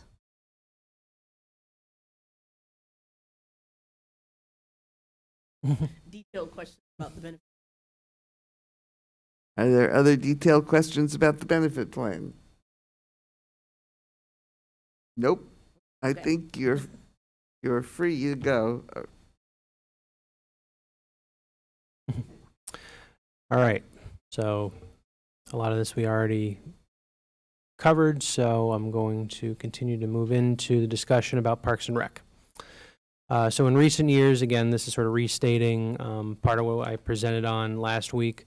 But in recent years, the council, as I understand the relevant history here, has contemplated providing a slightly higher level of funding support from the general fund relative to what has historically basically been the case. And so the budget that I have proposed reflects an incremental movement in that direction. So more specifically, historically, the model that has been approved by the council is that the general fund provides funding support for, I believe, 100% of the cost of the quote-unquote administration of Parks and Rec. So think director and assistant director, and then 25% of what collectively is called community programs, and that's teen center, bicentennial pond park operations, youth programs, camp programs, and aquatics. And so the shift that this budget proposes is merely shifting the 25% support for community programs to 27.5% support. I think it's important for the council to note, and I maybe should have called this out on a slide, it's definitely in the budget message in the binder that you received, but the National Recreation and Parks Association, there was a 2020 study that was conducted and showed that, well under, most commonly, Parks and Rec programs across the country quite commonly receive well under 50% of their total revenue from earned revenue. So think memberships and program fees, et cetera. So I just want to put that in the context that as tough a time as Parks and Rec and certainly the community center specifically has experienced, especially in recent years, and I know that some people have an expectation that Parks and Rec should be 100% funded by earned revenue. I just want to make sure that the council's aware that, if you look nationally, however many data points that is, the National Recreation and Parks Association compiled, the percentage that our Parks and Rec program recovers in terms of earned revenue is way, way outpacing what the national average would be. So again, that doesn't mean that there's not ways we can improve. And obviously the council could set its own expectations that have nothing to do with what national averages say. But I just want to make sure the council knows that, we are collecting, our Parks and Rec programs are collecting an order of magnitude more as a percentage of their overall expenditure budget. So I just think that's important context. So let me put that in another way. Most towns pay more than 50% of their Parks and Rec budget. Correct, and I'd have to And- look back. I want to say it's more like 60 or 70%. Okay, and we are only talking about raising the percent the town pays for these things from 25 to 27.5%. Not quite that simple, because again, we pay 100% of the administration cost, administration. and then this would be 27.5% of this, but I think blended together, you're still talking about somewhere in the neighborhood of 30%. So it still would be 70% or more covered by earned revenue. By fees and Yes. things that users pay. That's correct. Okay, Mr. Bruder.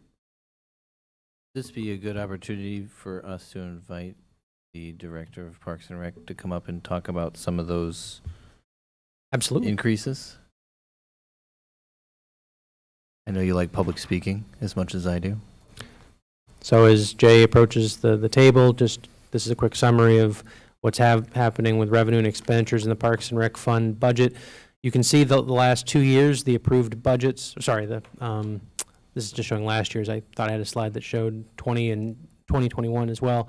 But last year's approved budget had a deficiency of $197,000 in the budget. We expected revenues to come in $197,000 under expenditures. And this year, we're showing a slight excess. It still would be a deficit overall for the fund, but a slight improvement in actual excess of $31,000. So it's at least movement in the direction we would want to see. But I would invite, I'll pull these up here just for a visual aid, but I'll let Jay speak to this, Do you mind actually going back 2 slides? since you asked nicely. Thank you. So this is just kind of where my questions are going to focus for Yep. right now. The increase from 25 to 27.5%, I see some examples of bicentennial pond, park operations, youth programs, camp programs. Do you mind just talking a little bit about the detail of what the increase in funding would provide in those areas generally? Sure. A number of things with those programs. One of the big driving factors is the recent 5-year plan with the state minimum wage increases. We employ a lot of part-time staff that fall in that area of not just minimum wage, but what we're finding in recent years, especially this past year and looking forward, is sort of bumping up against the next tier, if you will. Right. So even though maybe we have some wages that are beyond minimum wage, now those are kind of getting compressed. So that's a big driving factor. And I can give you a couple other examples. Bicentennial pond, to my knowledge, I think we did research back at least 10 years. I think it might even go beyond that. In my old memory here, that the subsidy from the town was $25,000 to operate that pond with lifeguards, equipment, et cetera. Right. And those fees have increased over those years, and that would go towards, I think it's 38,000 is what's in there, and I believe it's around 33,000 and is for what we are estimating those increased costs would be to run the pond this year, and then there's additional funding for the fees that, if council wants to continue to do that this year, which was to waive entry fees, and that is also included in that piece great. too. That's what I wanted to kind of make sure. There are a number of residents that have said their taxes are at a very good level. They don't want them to go up, and they'd like to see us as a town council put more into providing these kind of programs through the Parks and Rec department without an entry fee. So I'm glad to see that. Certainly, with kids who are lifeguards during the summer, I understand the costs associated with that because they like to be paid, and not through Mansfield, but the other things you're talking about doing sound like it'll go well in terms of supporting the community. So thank you.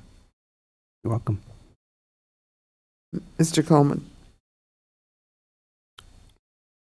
Yeah, when I picked my council pack up Friday afternoon or Saturday morning. People scan in, they scan their IDs in. And I see many scan-ins with an expiration date of 2099. What does that reflect? It's a good question. I don't know what the answer to that is, quite honestly. There are a few individuals that had lifetime memberships for the family that did basically sponsored some of our rooms that maybe you have noticed when you're walking through the center. The sitting room, the child care room. So those folks have lifetimes. The 20, I'd have to look at that. Maybe it's something within the system that's not aware of, but people have 3 months, 1 month, and annual memberships. There is no lifetime membership option. Yeah, the staff explained it was lifetime membership. Is there a fee waiver on that or something like that? Again, there is no lifetime membership, so if you were given that information, I would have to circle back with our staff. But other than the examples I gave about our sponsors, our donors early on in the process, there is no. Okay, thank you. You're welcome.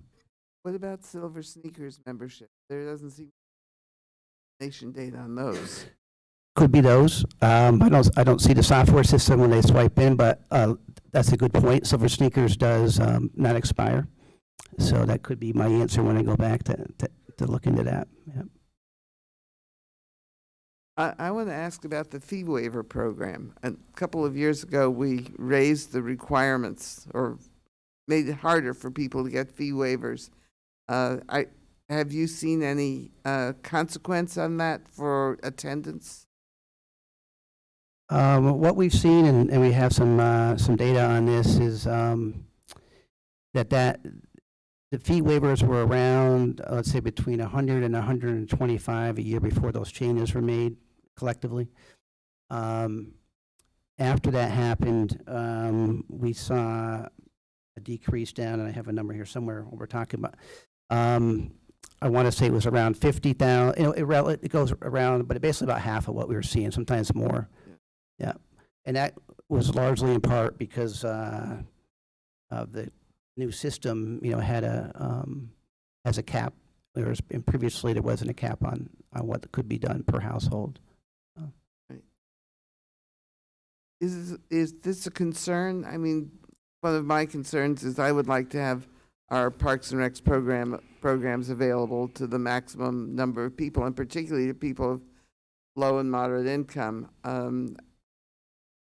I've been concerned that the fee waiver eliminates people who really should have access, and I'm wondering what your perspective is on that.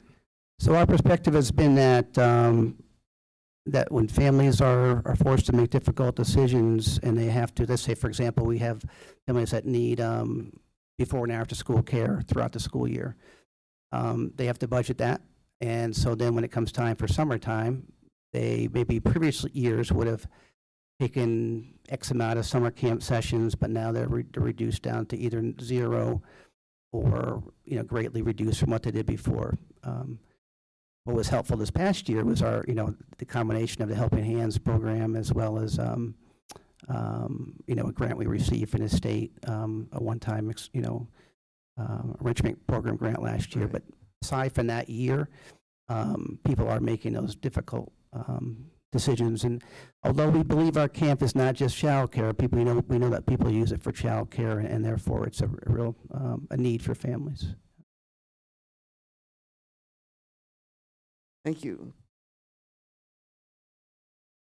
Coleman? How is the level of membership? How much room is there to increase revenue over at the community center if we get more membership? Well, we certainly believe that in comparison to the past couple of years, as you know, with the pandemic, that there is tremendous room for growth in the coming year and beyond. And so if we go prior to the pandemic, we are still looking to grow membership. One of the trends that we've seen is that we wanted to reverse or do better on is to increase the number of families and individuals that are members at the center. We are happy to see many of our seniors taking advantage of the center, and that's one important piece of the population, but we have seen a decrease even prior to the pandemic with our families and individuals, and that's certainly a goal of ours. Thank you, Jay. You're welcome. While Jay's still up here, I'll just highlight a few of the, highlights from the Parks and Rec budget. So it's a year-over-year increase of about 8.7% on the expenditure side of the budget. We talked already a little bit about past year's operating losses. FY 2021, there was a $344,000 shortfall, and then when we budgeted this year, we projected $196,000, $197,000 shortfall, respectively. This year, one of the items, just to kind of forecast what the council will see is part of its business next regular council meeting, is one of the proposed uses of our quote-unquote surplus pilot funds in the current fiscal year, the funds that we didn't budget for because we weren't sure they were coming, is to close that projected gap for this year's Parks and Rec budget. So that, that roughly $197,000 figure, part of what we would propose to use for the quote-unquote surplus pilot funds would be covering that shortfall. But again, we'll be discussing that more at the next regular council meeting. And this year's proposed budget is projecting revenues in excess of expenditures of about $31,000. I believe Jay has said in previous conversations and presentations that he's given that looking to next year, coming out of the pandemic, we're projecting membership levels and overall visitorship somewhere in the neighborhood of 90% of what we were kind of seeing in the pre-COVID time. So not 100% return to pre-COVID, but getting a lot closer. And I also want to point out that the budget does propose reinstating, to an extent, there was an assistant director in the department for many years, maybe since the beginning, and we experimented this past year, basically, knowing that it was going to be a tough year because of the pandemic. We proposed, under the interim structure, Jay was operating as the interim director throughout much of the year, to continue to administer programs and services without that chief operating officer, without that assistant director position. The reality is, and Jay can speak to this himself, the department's barely treading water with that lean a management structure on top. There's too much day-to-day, program operations oversight that has to happen for the director basically to be doing that, when you also want to, have the director think of strategies for growing, membership and identifying new sources of revenue. So I'm proposing and supporting reinstating not an assistant director position, but creating a position called Recreation Services Manager. We can talk a little bit, about the changes in the org structure to achieve that. So it's not quite the same, salary package that would come with an assistant director, but largely sort of satisfies that niche. And I actually included this slide thinking Jay might want to just kind of do a refresher, because you'd asked about silver sneakers. I know this is always an area of interest. So back in, I think it was, January, February, Jay, you met with the Finance Committee and you presented on, silver sneakers membership. And so I'll turn it over to you and you can kind of explain how that revenue works. Right, so as it shows there on the screen, our typical individual resident membership, and keep in mind that Silver Sneakers is available to both residents and non-residents if they qualify for that benefit. But a non-resident, a resident rate would be $34. On average, we're seeing, as it says, around $9 per month.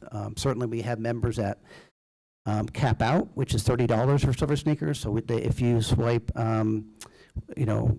15 times in a month, your cap would be $30 reimbursement, and it stops there by the current agreement with Tivia Healthcare, a third party that we work with.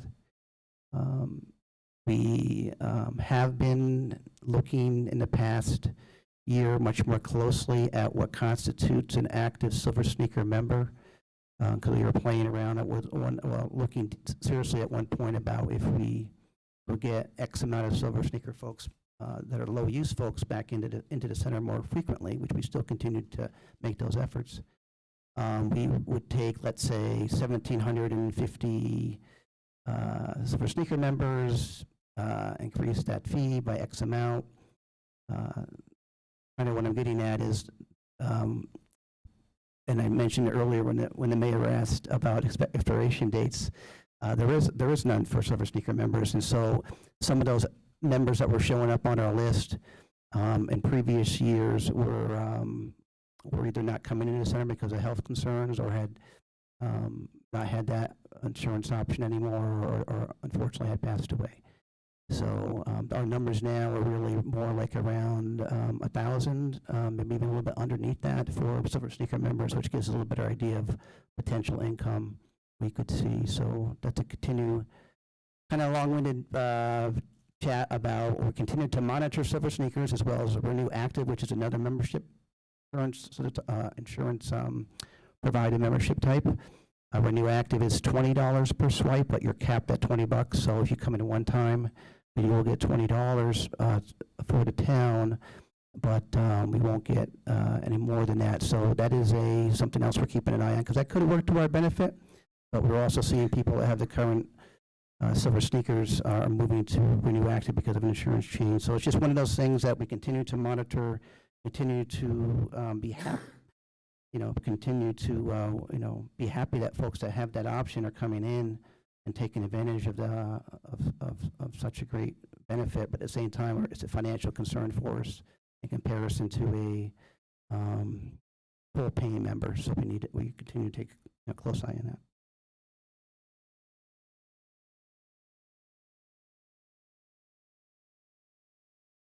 Rosberg. Putting the cart before the horse here. Has the health club in Wyndham opened up yet? Last I knew, they had not. I know they keep talking about any week now, but And I would anticipate that we really may not go back to 90% if membership there, right? well, certainly another facility in the area. As we've seen some other facilities over the years. So well, we're happy for Wyndham and their addition.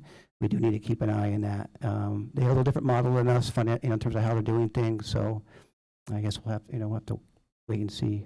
But, yeah. Any further questions for Keith? Thank you very much. Welcome. Mr. Aylesworth. Just I'm kind of keeping my eye on the time. Do you think we can get out by 9? I think it's possible. It's really more in your control, though. Well, I keep asking these questions, so it really is under my control. But I guess just a quick sidebar on the Parks and Rec thing as we transition to capital. Playing the role, I guess, of the sunny-eyed optimist. We don't know exactly what will end up being built across South Eagleville Road with the UConn's proposed redevelopment of Mansfield Apartments. I think everyone in the council is aware because we talked about this at least briefly. UConn's proposed, basically demolishing the 1950s era buildings, 200 plus beds that are there that haven't really been used in recent years, and building new buildings, 900 plus beds. And so while we certainly, again, we don't know how that's going to play out, and we have concerns about that development that we're trying to make sure get addressed, if we operate under the assumption that some large-scale new residential student housing goes in across the street, one might speculate that would be a positive benefit for the community center. You're talking about people that literally live within spitting distance now of a fitness facility, and while the new fitness facility community center that's been opened up on UConn certainly has drawn a lot of students, faculty, staff there because it's convenient for that particular group of kids, that's a resident population that might view our community center as being far more convenient based on where they live. So it's not all necessarily bad news with what's going on in Wyndham. Fingers crossed, right? All right, so I want to talk about investments, closing out the night, talk about investments in capital projects. So this is a slide you guys saw last week, but this is, again, just the sort of obligatory pie chart showing of all the capital projects we're proposing, the breakdown by department or functional area. And as I said last week, largest chunks of proposed capital projects lying in public works and facilities. This is essentially the same information, just shown in a tabular format. And so these are the pages with the capital projects in them, so you can refer to them as we talk. But I'm just going to highlight those that are being covered in tonight's suite of departments. So within public safety, there's an aggregate $568,000 worth of proposed capital funding. And I want to use the top line as an example of something you'll see sprinkled throughout, because actually Councilor Coleman asked me this recently. You'll recall the council was presented with recommendations from the American Rescue Plan to fund a replacement ambulance to the tune of $300,000. Council actually, back in March, that was one of the proposed ARPA funding proposals that the council already voted to approve, but it's showing up on this list because it's still a capital project. And so even though ARPA is paying for it, we wanted to include it on this list, but there is corresponding rescue plan funds that are offsetting it, so this is not going to be paid for with tax dollars. And I also want to be clear that, you know, we're not buying two ambulances this year, one with rescue plan funds and one with town CIP funds. Same is true of the extrication equipment that you see on this list.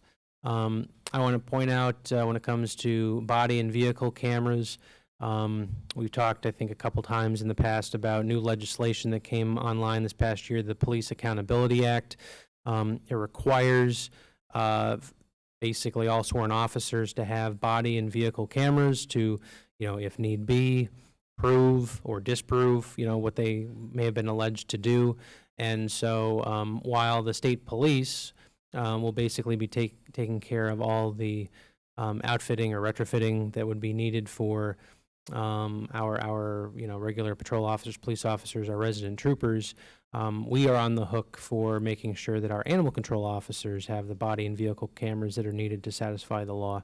And so we've consulted with IT and some vendors on pricing.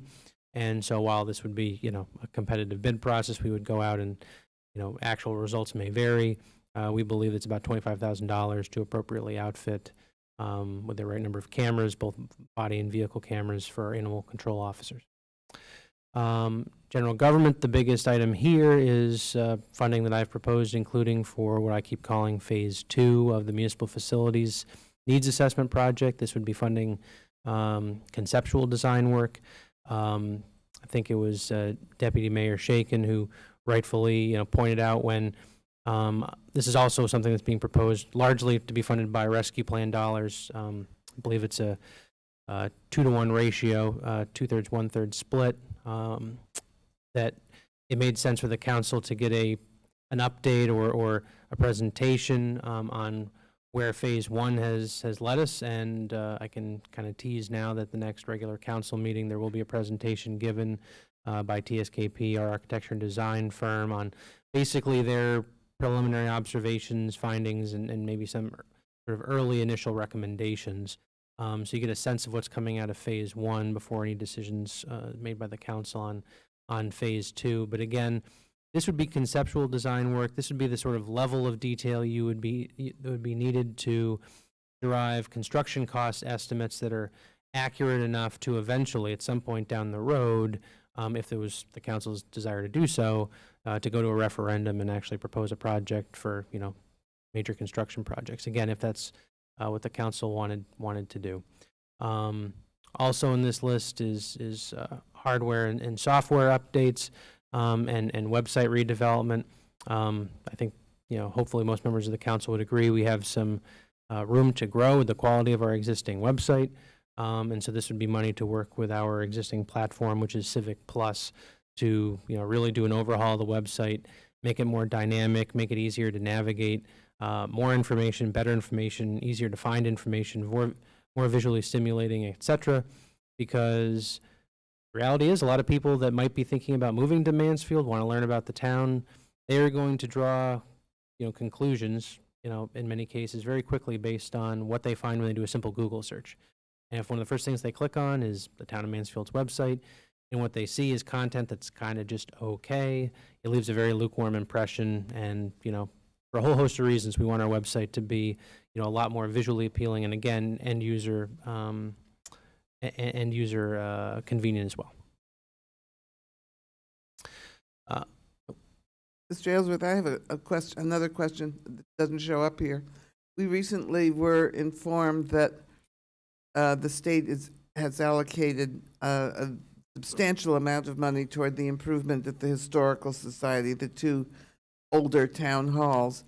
And I believe that that's predicated on a $50,000 match that we had set aside in capital budget a year or two ago. Yeah, a few years ago now, yep.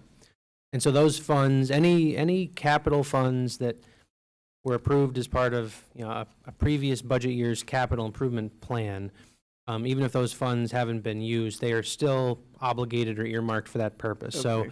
when we project, we show a fund balance, our capital non-recurring fund balance of a certain amount, that takes into account more than just what's being proposed for next year. It's also all those things that we've already kind of tucked away and say we are going to use it for that. So that money is safe and sound.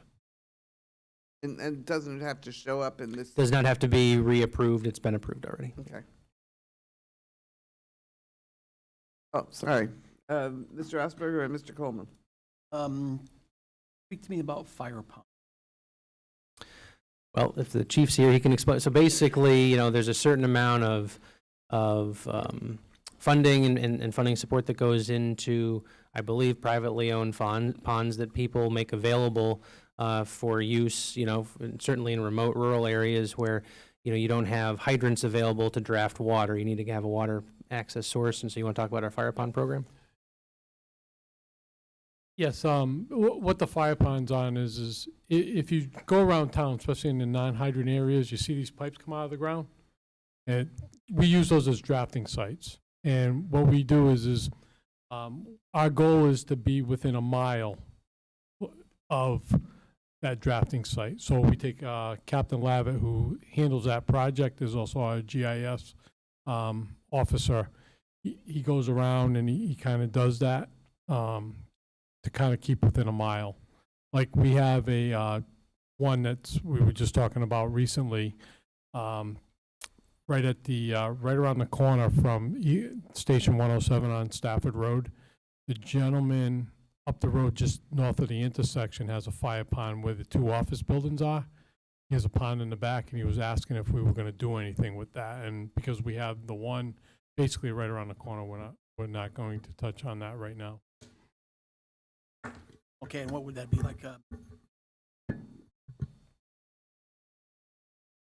Clearing the screens on the back sides of the pipe and. Well, basically what it is installing a pipe into the pond. It would have a screen on the bottom, so as we pull a draft, we're not pulling rocks up and send them through the pumps. So it helps us with our ISO rating as well, to having that capabilities, because part of our ISO rating, water supply is part of it. So it's a welcome resource. Yes. Mr. Coleman. Yeah, question for Ryan. You touched a little bit on the thermal imager cameras and the body cameras here. What about cameras for the municipal buildings? And if you do install cameras, do you get an insurance savings from doing so? So I can say that the capital funding for next year, when it comes to additional upfitting, if you will, of security, including cameras in various town buildings, that's actually going to be part of the facilities capital budget that's presented next week. So we have a chance. That's a program that Alan Corson and his team oversee. So I'll just say at a high level, there's money in the budget for, because we've had some instances, as you know, this year, and we want to, have fewer blind spots and just promote safety for everybody that comes into our buildings, whether they're, staff or visitors. And when it comes to any, improvement in our insurance rates, I'm sure it's a factor, but looking at Charmaine's direction, I don't know how much it honestly moves the needle in terms of any premium adjustments we get to offset that additional cost. So I don't know if you have anything you want to add to that.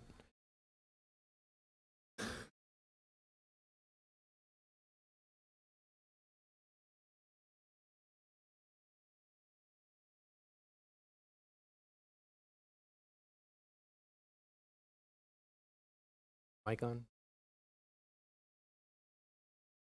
Oh, there we go. A few things are happening as a result of the reappraisal of the properties. KERMA is going throughout the entire state in phases to reassess. Again, I'm giving you more information than you asked for, but it's a context, meaning the needle that he just spoke to, for it to move, we would have to probably do some substantial retrofitting of all of our properties beyond where we are today. And that's the first thing. The second thing is there will be an assessor who will be coming out during the summer to evaluate all of our properties. It will not hit the next fiscal year's premium for the policy, but it will hit 24's fiscal year premium. So if we do anything during the course of the next fiscal year that is substantial, and they can see the demarcation from where we were to where we end up, then that could reduce the cost. It would be helpful if we did something to that level, because the cost is going to go up when they do their reevaluation of our properties. So I would you. say, there might be some, modest offset in terms of, clawing back some of the investment in the premium, but the real driving force to do it is just for safety reasons more than anything else. Correct. That's what I was getting at. So I just wonder if there's any other savings. Eventually, insurance companies have a way of making you do things in the end as well. Okay, any further questions on the last slides? Then, Mr. Aylesworth, proceed on this one. So moving along to capital investments in community services, a variety of different things here. One, human services vehicle. Again, this was a rescue plan funded acquisition, so it would not be hitting the tax rate. It would be funded through rescue plan with council approval. The open space and park improvements, it's kind of a myriad of things, so I would defer to, if folks want more detailed breakout of those, they're highlighted in the budget document, but I would defer to Jay to kind of walk through exactly everything that goes into the various park and rec improvements and capital. But I would also point out that as part of the rescue plan funding proposals, we're looking to develop a Parks and Rec master plan this year. So again, that dollar figure you see would be offset with rescue plan funding. And really the idea here is to do a comprehensive plan, a strategic plan, if you will, for Parks and Rec, so that before we start making major investments in, whether it's open space or parks or, brick and mortar facilities, that, we have a really comprehensive public process to figure out where, what our public believes are some of the areas of needed investment. And then we let, a lot of that deliberative process really direct us to where we're making future investments in Parks and Rec, because as the council's aware, not to say that certain, proposals and recommendations that bubble up from various constituencies aren't valid and that we won't fund them, but sometimes it's kind of a squeaky wheel sort of phenomenon where you hear a lot from one constituency that doesn't necessarily reflect the overall, will of the people, so to speak. And so we want to get more public input on that. Mr. Aylesworth, that's a large number. Does it include any prospective purchase of open space? Well, I would invite Jay to come up and unpack the $266,000 figure. Again, it's detailed in your binder. And can I ask while he's walking up a question? Mr. Shaken, go ahead. So part of the ARPA allocation plan is $750,000 for the improvements that the Parks and Recreation Master Plan will eventually recommend. Is this $266,000 capital proposal is it a budgetary function of needing to allocate those ARPA resources technically, or is it an additional request over and above the ARPA resources? I believe it's, you raise a good point. It would be separate from that $750,000 figure. So roughly $1 million total? Correct. Thank you. There was a question about open space. My question was that the line says open space and park improvements, and I'm wondering, are you anticipating purchases of open space? Because we haven't seen anything yet. Right. So there was 50,000 of that, 50,000 for open space acquisition, but it's funds that the town has put aside every year. Well, actually, I don't know if the last time, I think it's been a bit since we've asked for that, but the town has built up a fund that's about 550,000 right now.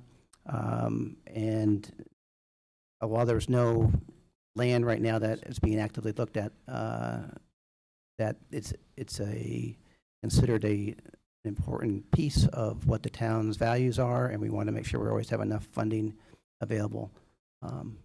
So that if a piece of land did come up, that we could act on that. Thank you. So actually, just to clarify, because I got looking at this more, I believe, so a total of $170,000, the $100,000 master plan and $70,000 of the $266,000 open space and park improvement number would be funded from rescue plan. So to clarify, it's not just the 100,000, it's also 70,000 is in there as well.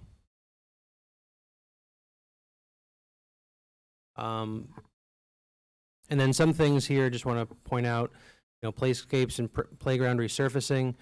This is an example of something that we're not proposing to do $50,000 worth of projects this year. We appropriate money for several consecutive years, and I can't remember, Jay, is the target number for this is it 300,000 or 400,000? The 50,000 that we do for playscapes and playground resurfacing. I think there's a target aggregate amount right after a series of years, and then you do a project. Right, so the next in line actually we're actively working on is the library, is in line for replacement, but we do put aside 50,000 per year for surfacing or, as Ryan had indicated, building a fund towards a replacement of a playground. They typically age out, commercial age, where they start to recommend that you move on from them, usually between 20 and 25 years. So,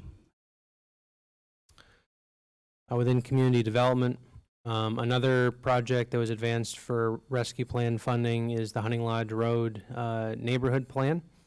The idea here is with the decommissioning of Goodwin School as an elementary school, and that being really a neighborhood anchor, that now would be a good time to kind of think at more of a neighborhood scale than just a parcel-specific scale of what's going on in that part of town. And so Planning and Development recommended $150,000 for basically think of it as like a master plan or a comprehensive plan for that neighborhood to include potential future uses or alternative uses of Goodwin School. I also would point out that not surprisingly, and you guys will get a presentation on this in the near future with the phase 1 of the Municipal Facilities Needs Assessment Study. TSKP, the architecture and design firm, will be presenting its own thoughts on potential alternative future uses of Goodwin. And so what you'll hear, of course, isn't firm, inflexible recommendations. It would be one of many alternatives that would likely be contemplated as part of this neighborhood plan. But this is showing up in the capital budget because it's part of the ARPA funding recommendation. And I would actually, invite Cynthia up here to talk a little bit about position and marketing plan and the work we've been doing on an annual basis on that front, as well as our current wayfinding and signage implementation plans. So, Cynthia. Tony, can I ask a question about the Hunting Lodge plan? Mr. Schaefer, go ahead. So my recollection is that this is one of the several items that the council sort of put in that third bucket when it relates to ARPA funds that we sort of removed from consideration for the near future, rather than asking for implementation details at a later date, as we did for some of the other things. And so I guess the question that I have is one of sort of more comprehensive planning. It seemed to me at the time that this was something that was sort of what might be a good thing, given that there was funding available that could do some things, but that I have questions still about whether the Hunting Lodge Road neighborhood is the primary neighborhood we ought to be spending $150,000 to plan, whether a plan like this might be better encompassed in a larger sort of refresh of the plan of conservation and development. It seems like a one-off project that I'm not sure I've seen enough reasoning behind to understand why we would spend those dollars to develop a plan when we could, otherwise dispose of or repurpose the Goodwin school site in a way that was beneficial for the town. So I'm just sort of curious if there's an opportunity to get into some more details about that plan. We never did during the ARPA deliberations, and if it's going to be part of the budget request for next year, I'd like to at least during the budget process. I see Ms. Painter coming to the front. I think this has been part of her planning and zoning, planning and development proposal. So Ms. Painter, let's start with you, but I'm also thinking as we approach 9 o'clock, this might be something which we could delay for a later date. But since you've hung out till 9, please give us an introduction. Good evening, and I'm happy to answer questions about this proposal. The reason we chose this, and I will say that in retrospect, probably calling it the Hunting Lodge Road neighborhood, we could probably call it something different, perhaps the West Camp. And the reason we looked at this, and quite frankly, this is a neighborhood we've been looking at for several years. It is one where we see a very high percentage of single-family homes that have gone to rental. We have single-family homeowners who are trying to hang on in those neighborhoods. With Goodwin School closing, we're losing a community anchor, and something that is really something that has I think served to help stabilize that neighborhood for families. So the other piece here and why we identified this particular area is an area that we think we should be doing more specific in detailed planning on, is because it's also one of the few areas we have that has access to sewer and water. So the development pressures and potentials in this neighborhood are extensive, not just from the conversion of single homes, but also from developers looking to larger scale projects given the availability of sewer and water service. And so as we looked at it, we thought that this was an area that could benefit from some really thoughtful community engagement to understand what would help the community thrive, how we can retain a balance of ownership and rentals there, and start to see some stability and improvements. In my tenure with the town, one of the things that I've heard from people who have lived here a long time is that Hunting Lodge Road used to be, in that entire neighborhood, not just the road, used to be the place where faculty lived, and they were, that was a truly family neighborhood, and it's really transitioned over time. One of the things that we've heard in recent months were that several homeowners in this area, not on Hunting Lodge Road, but on another road in the area, received letters in the mail from realtors saying, "We'll buy your house for cash." And, sight unseen, no inspections, nothing. And for families that are trying to hold on and really see this as their home, that's very scary when you're seeing that level of investor interest to come in and simply take your house sight unseen. And so that's really why we identified this neighborhood. So because of the infrastructure access, because of the proximity to campus, the development pressure and the interest that we're seeing, we thought this is a neighborhood that does need some assistance. So that was why we had identified this as a plan. And I think the proposal actually came from us before we even transitioned it into the ARPA funding. This was part of our capital project request for this year. Can you, I understand the plan's not done, but can you help me understand what some potential outcomes of the plan might be? I'm just struggling to understand what a plan can do to help a neighborhood that frankly 20 years ago at least transitioned away from the ideal that you've described it as, and probably longer ago than that, frankly. And so I'm just curious what some of the things that you would envision happening as a result of this plan I think some of it is getting to the regulatory tools through regulations, design standards, as well as trying to understand the market a little bit better and figuring out how we can balance the market objectives with really trying to keep a neighborhood atmosphere.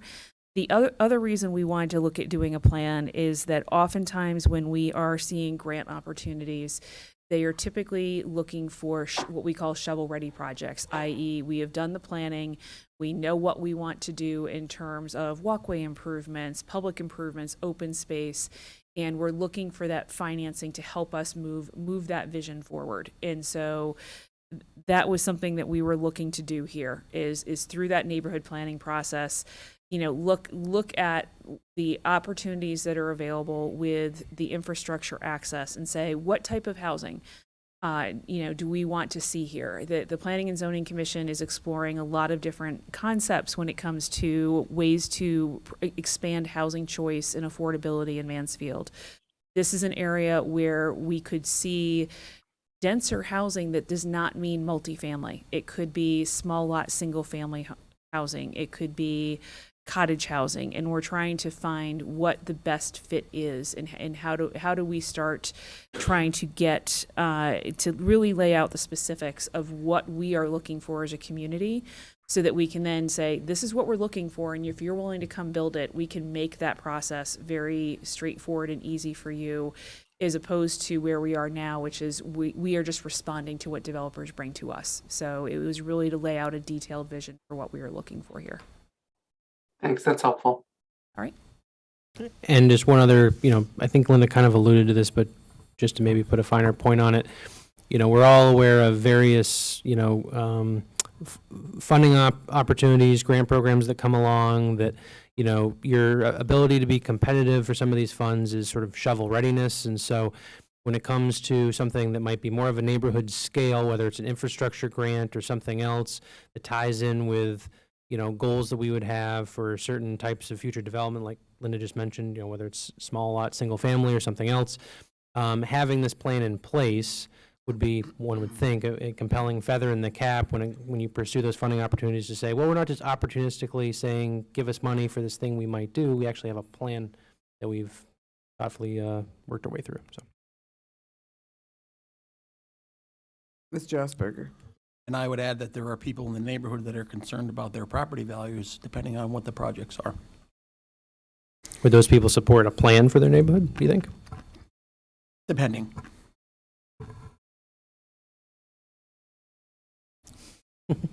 I should think that part of a plan would be to preserve property values. That's got to be one of the elements of something like this. Any other questions? Okay. So thank you, Ms. Painter. Mr. Aylesworth? We had Cynthia sitting in the on-deck circle. So. Yes, Ms. Van Zel. Good evening. I think I can be pretty brief. So just in terms of the positioning and marketing plan, I think you heard some detail when the Economic Development Commission was here a couple of weeks ago. But essentially, this would continue funding the plan. Our objectives over the next year would be to develop a media plan, which could include marketing materials like photos, printed materials, possible video. Ryan had mentioned about the website. We're trying to really increase our photo inventory. It's just not great. We found we have a lot of photos of bare trees, and that's not necessarily attractive. And then we'll continue. We should be, in this current fiscal year, getting the community calendar up on the website, and there's a continued subscription amount for that. In terms of the wayfinding and signage implementation, we're making great progress with our consultant merge, hoping to be done in August. The steering committee team was able to look at a couple of designs, and those will be refined in the coming weeks. But with the potential for this to be completed in August, we wanted to make sure we stayed within the budget process and put some money toward implementation. So this is a multi-year implementation process to actually construct and place the signage throughout the town.